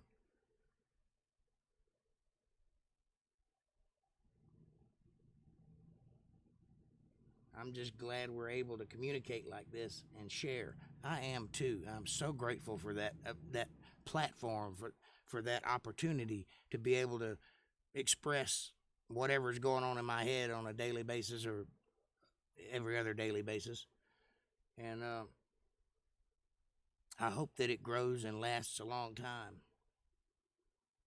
Yeah, I love your grammar. It's very important and exciting to see what you're going to say next. Awesome. I hope so. I'm trying to be, worthy of listening to. I'm not a very interesting person, unfortunately, other than on paper. I mean, on paper, you could draw out an interesting character, but the guy just has sweatpants and sleeps a lot. But I'm trying to be moderately entertaining while delivering something concrete that you can rely on the statements thereof.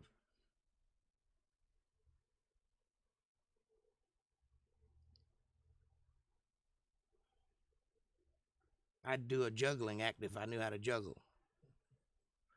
I mean, I'm just trying to be something worthy of watching. And I don't know whether I'm succeeding or not, but I'm making the attempt, boldly as it were.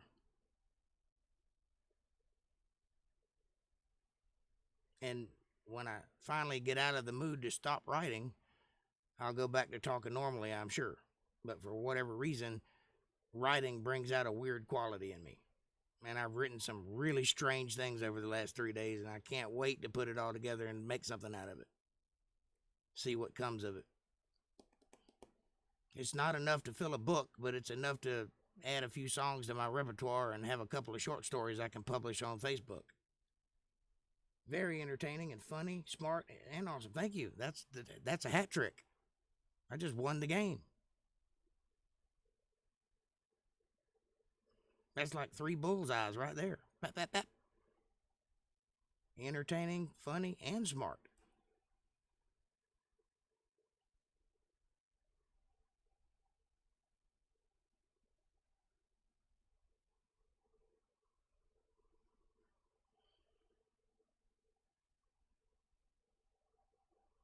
What do you say when you sing out of key?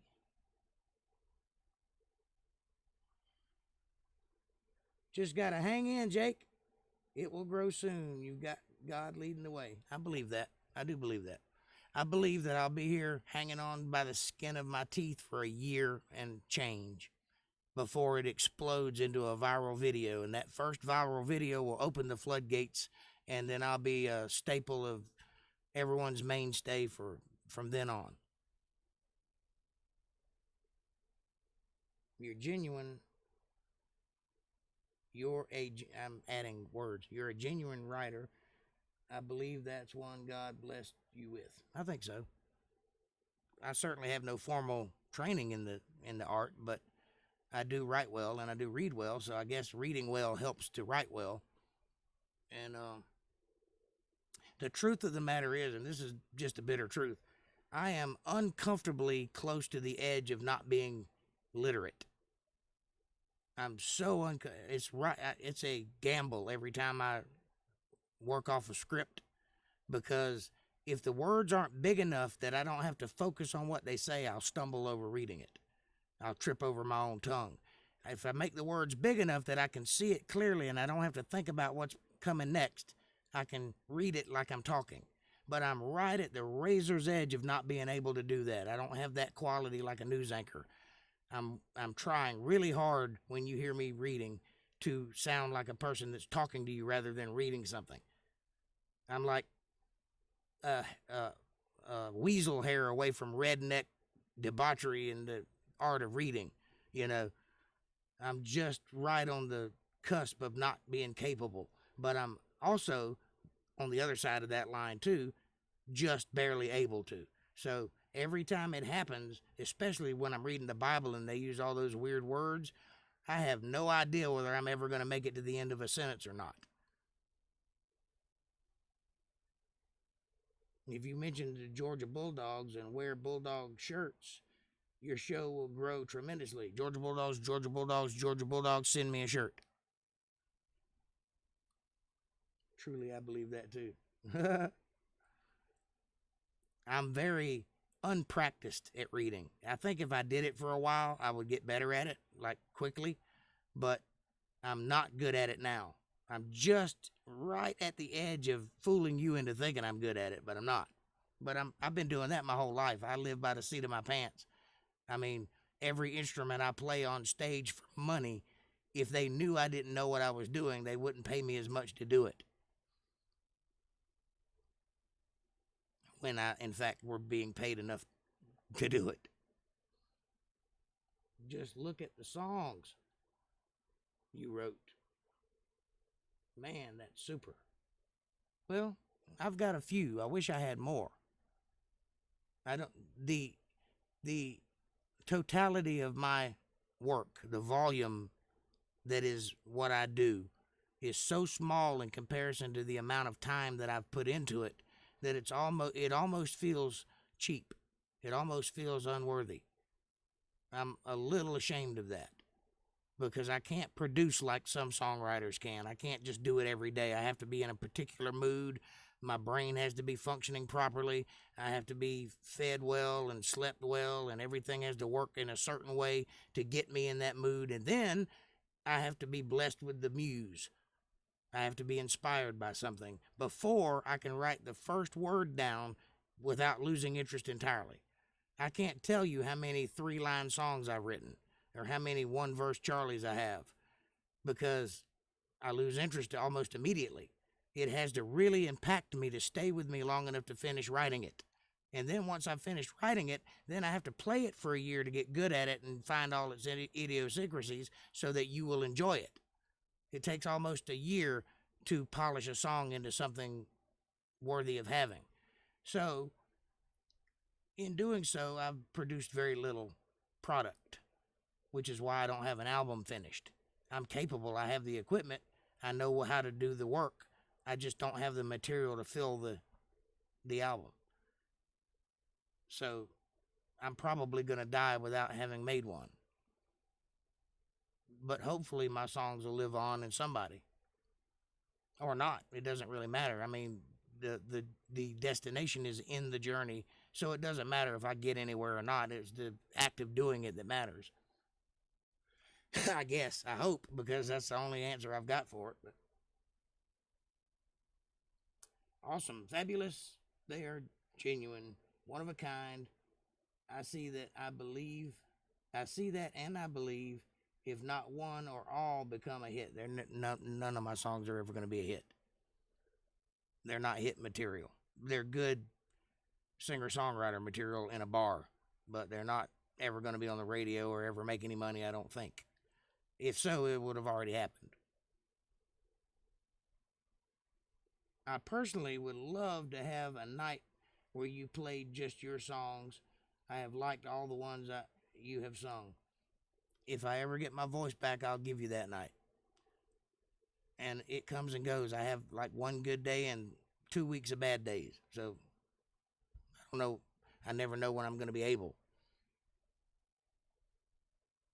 I don't know that I'm ever going to be able to sing again reliably. I may have lost that ability. Also, a Bee Gees night would be good. Never going to happen, my friend. I'm a baritone. They're tenors. Or sopranos. We got your back and love the songs. We got your back and the songs. I added love for some reason. I saw it, but it wasn't there. Well, here's the thing.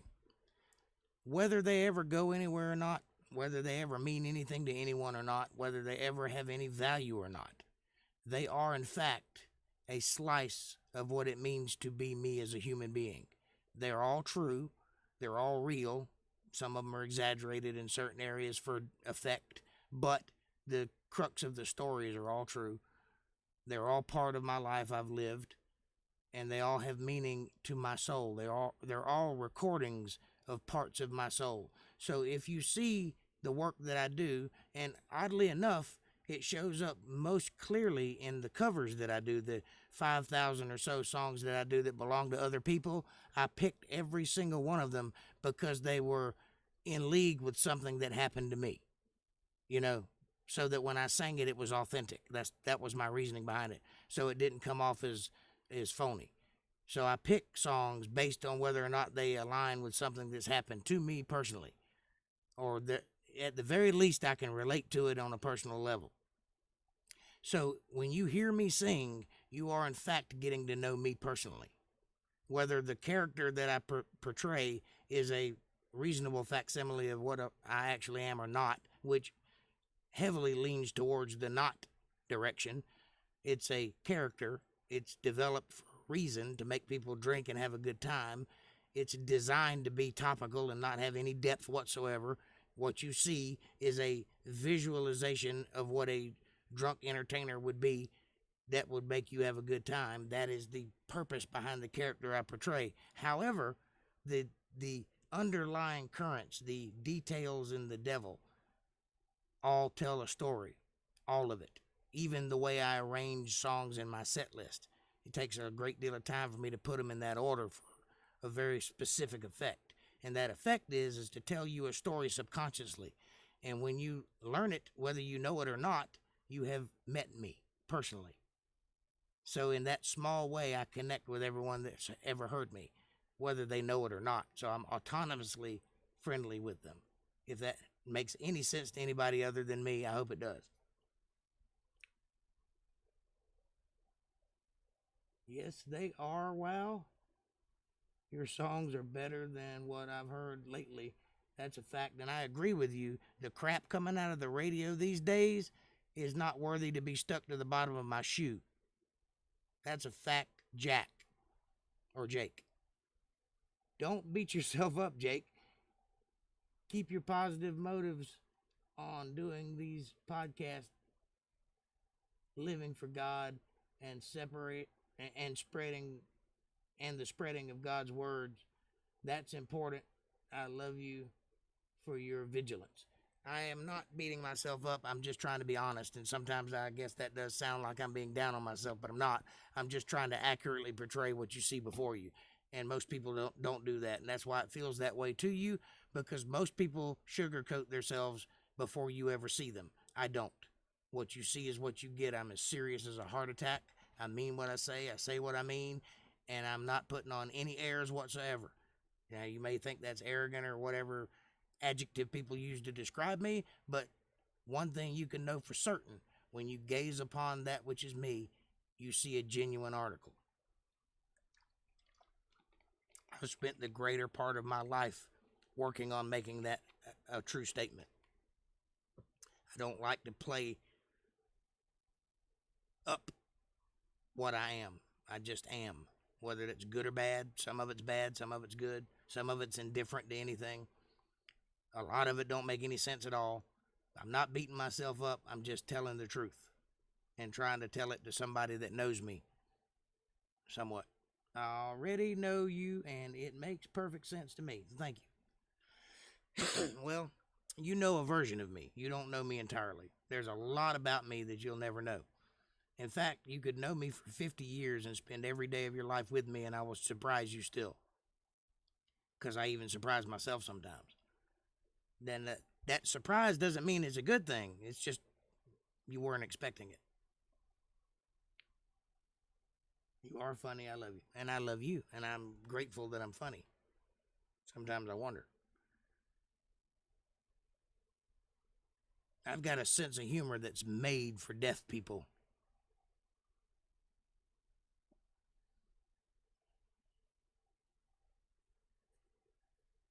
I should have one of those people behind me doing the hand signs like the Democrats do for a community that I'm certain is not paying attention to that broadcast for any reason whatsoever.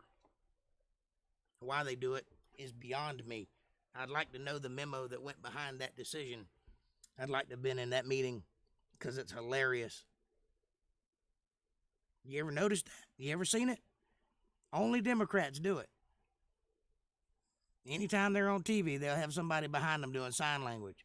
And I bet there's not one deaf person in the crowd. And if he is there, he got there by mistaking where he was going. Where are you at, April? Lamau. Wherever she is, she's there.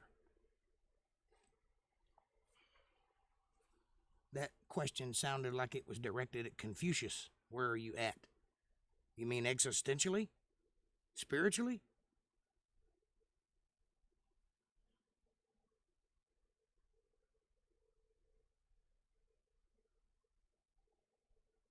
I've seen it. Ha ha ha.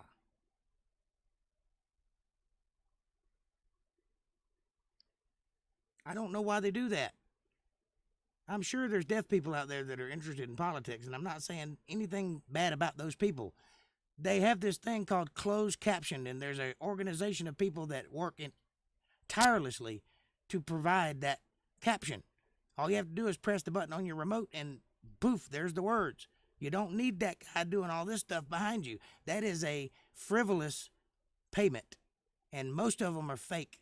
They caught a guy that did it for Obama. He had been doing it for 5 years in that area, and he did not speak a lick of ALS.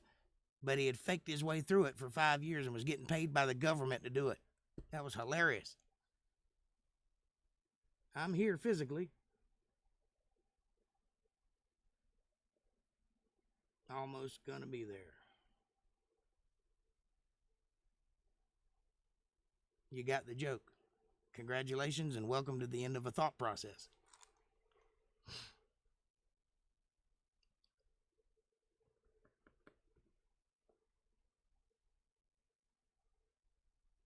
In all my years of experience, the vast quantities of intellect that I've accrued over generations of research and development, the never-ending vastness of the collective whole of my brain, I have come to a certain conclusion forthwith.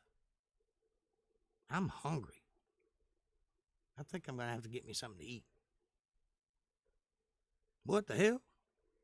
That was me attempting to be funny, literally. Literally meaning with words, not literally. Literarily is what I should have said. Literarily funny. That was literally funny.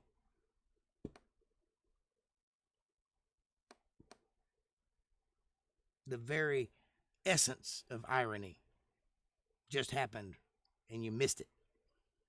Or maybe you didn't. I don't know. Which is also funny.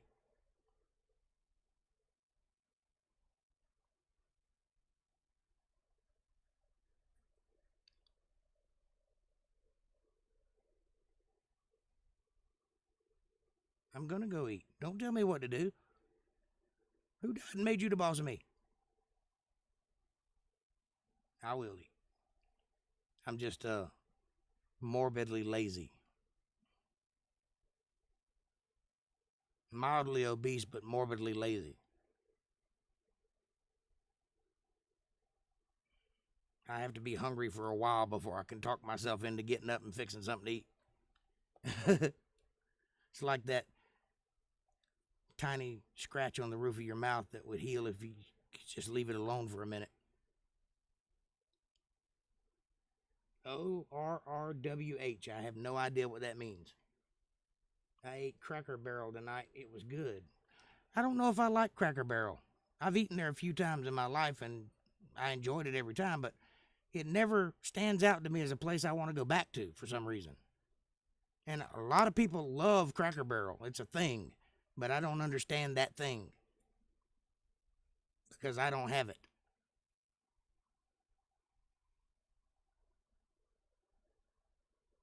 What does ORRWH mean?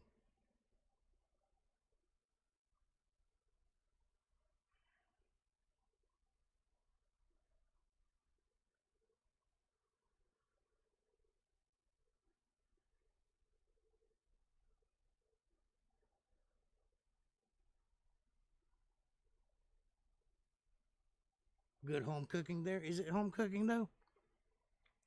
It seems like every time I eat there, I end up getting fish for some reason. Or every time I have eaten there. I've only eaten there like 3 times, but I don't know why. It just doesn't impress me. I think it's because it's fake Southern. I think that's what it is. I'm not sure entirely, but I think it's the whole atmosphere that bothers me because it's not real. If it were real, like Po' Boys, remember Po' Boys? They don't exist anymore, but they did for a while, and that place was awesome. On my way home, OMWH. But you didn't write OMWH, you wrote ORRWH. Or maybe that is an M and I just can't see. I apologize. I stand corrected.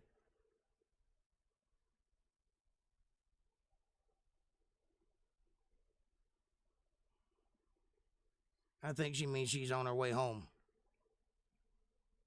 And I missed it. You see how that works? I can be vastly brilliant and miss what's right on the end of my nose at the same time. It's almost laughable how much I miss that's right in front of me, like social cues. I'm apparently autistic or something because I miss all kinds of social cues. In fact, most people end up getting mad at me, and I don't even know that they're mad at me, let alone how they got that way. And it's always surprising when it happens. I always get caught off guard. What's going on? Why are you mad? What happened? What did I say? I don't even know what I said. But at the same time, I can read you like a book at a glance and know personal details about your life without having to be told, but miss entirely your intentions towards me at the moment. I don't know how that happened. I think I got hit on the head one too many times as a child or something, because I'm clearly not connecting the dots in a straight line. All I know is their pinto beans and cornbread is good. No, my mama's cornbread was good. Theirs is a facsimile of cornbread. It's very real. I worked there for 6 years. It's not real. If you think that that's Southern, you need to go back to Georgia for a while.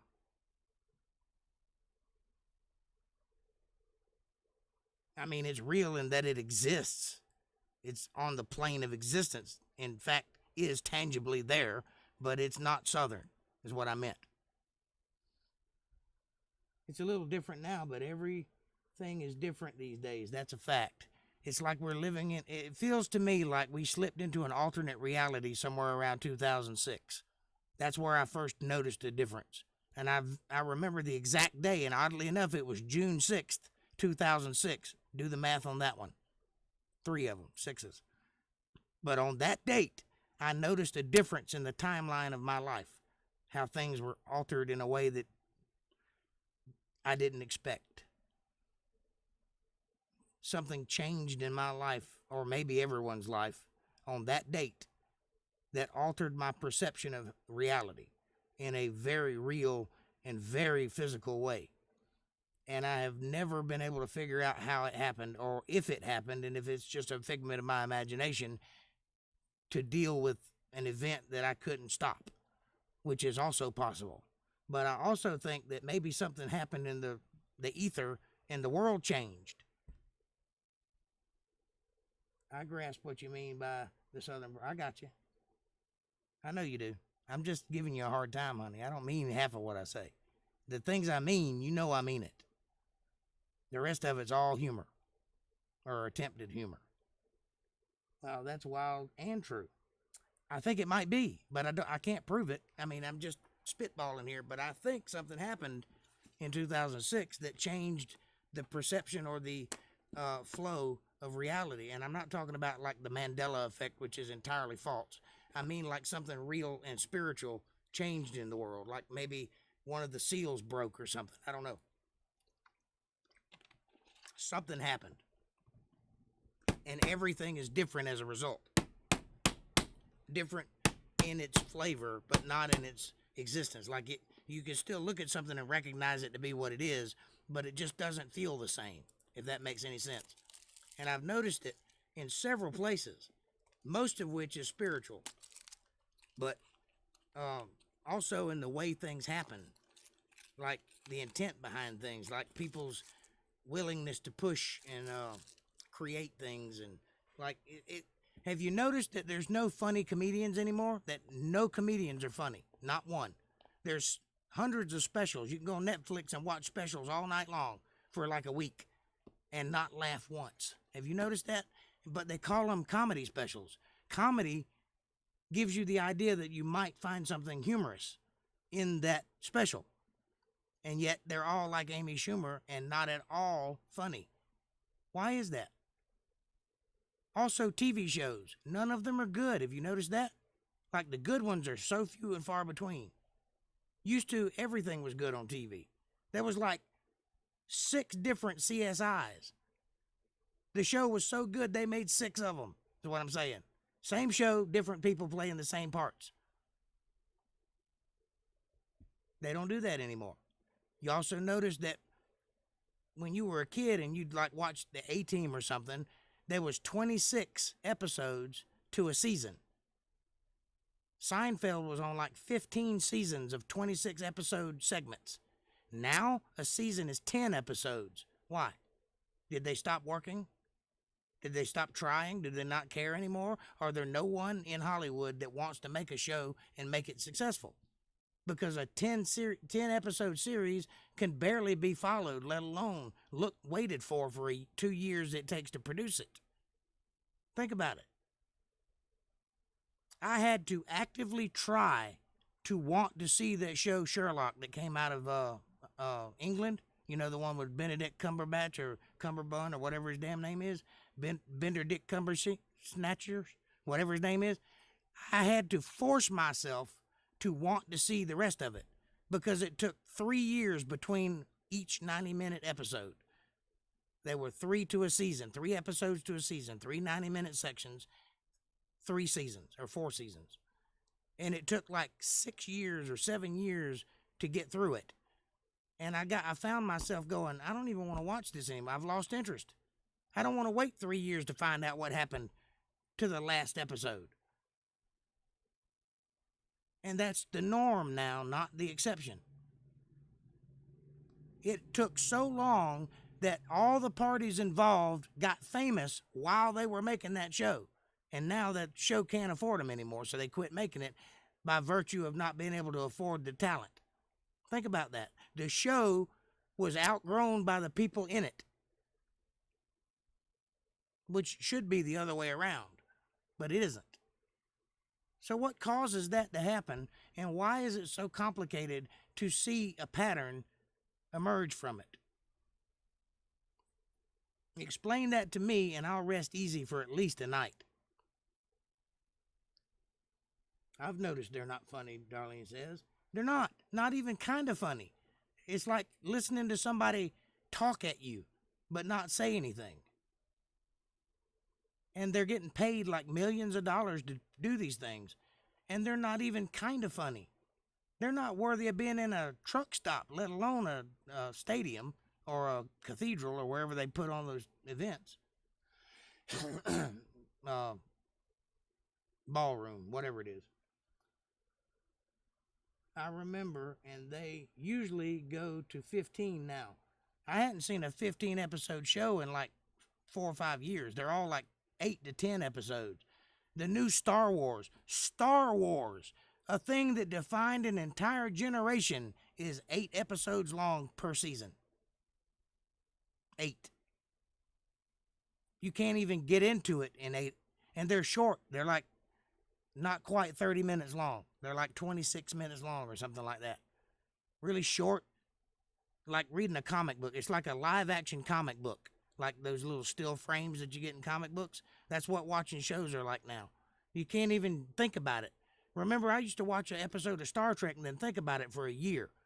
Think about the meanings of it and the contemplation of its, what happened in the story and how well it was written. And you just don't get that anymore. You go to a movie, you leave the theater regretting going.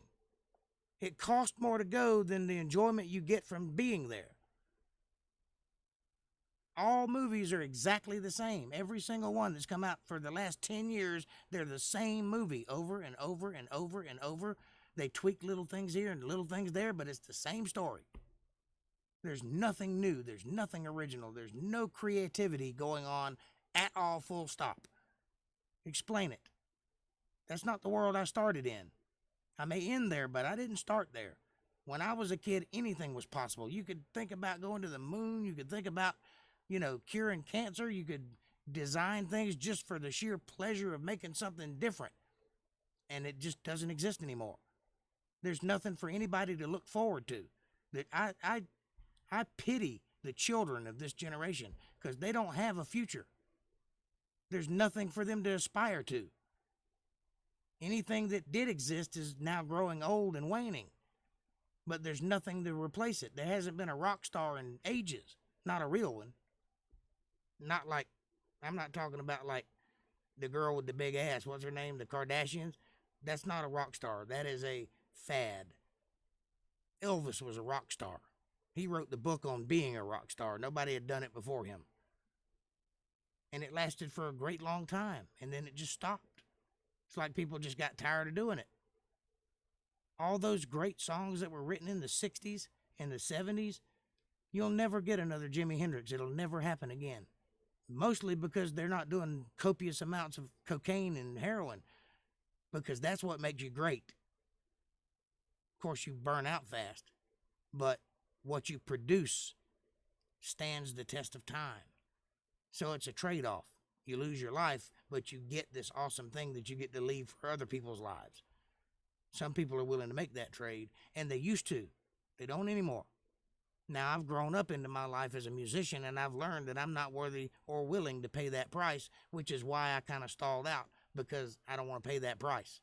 However, I understand the desire to get there and how it may look from the other side of that equation, how awe-inspiring it must feel to be running headfirst towards fame, thinking that that's the be-all, end-all of your destination, fame itself, when fame is really a burden bestowed upon anyone who endeavors to create something new, and it's actually not a good thing to have. It took me a while to learn that, but most people that end up being famous never figured that out, which is why a lot of them die very young, unfortunately. However, what they left behind, it shaped our generation. It created the world we live in. And no one, and I mean no one, is continuing their work in their good names. What do you do about that? How do you fix that? Is it fixable? Is it just inevitable that everything's going to wind down to a crashing stop? And then there's just going to be a long time that absolutely nothing happens, and then people are just quit breathing. Is that how it's going to go? I don't know. Yes, Sonny loves him. I'm so far beyond that statement, I don't even know who him is. Oh, and he's Doctor Strange. Oh, Benedict Cumberbatch is who you're talking about. I got you. And he's Doctor Strange, one of my favorite Marvels. Yeah. Yeah, I love that show, Sherlock. But I got bored waiting for it to come out. I don't even know if they're going to make any more of them or not. And I don't care. I quit caring about the show that I loved so much when it first started. Because it took so long to get to the next episode that I just lost all interest or hope that it would ever come out. Because it wasn't like they were giving us regular updates either. I didn't know if they were going to make another one. They just happened to. Supernatural is my favorite, and Blacklist also. Yeah, I like both of those shows. Supernatural was unique singularly because it had a quality that only existed in the 80s. And they managed to hit the nail on the head with that one, but only for the first few seasons. They kind of lost it in the run. They kind of ran out of ideas. But when they first started, those two brothers in that old black car fighting the devil as they traveled, that's like something straight out of the song Crossroads. And you just don't have that anymore. There's just nothing that compares to that idea. So they really lucked out with that concept. They just didn't know how to keep it going. And now they're like 15 seasons in, and they're just making shows to be making shows. They don't have any actual substance anymore. Everything that could be done with the characters have already been done with them. So you just kind of stop watching it. Like The Walking Dead. couldn't have been a more impressive show. I mean, everyone was just glued to the TV for everything that they did next. And it got so old over time that everybody just kind of quit watching it. It's still on. They're still making them, but nobody watches it anymore. Or fewer watch it. Anyway, the COVID, that's why. I don't think so. I think COVID's a relatively new thing, and it'll go out just as soon as the election comes in, or very shortly thereafter. Not funny at all, and the whole audience is laughing. I don't get it. Exactly. It's like they're faking reality. At least that's the way it feels to me, like they're faking reality. And I'm so bored with it and disingenuized by it, turned off by it, that I don't even pay attention anymore. Huh. What a thing to realize.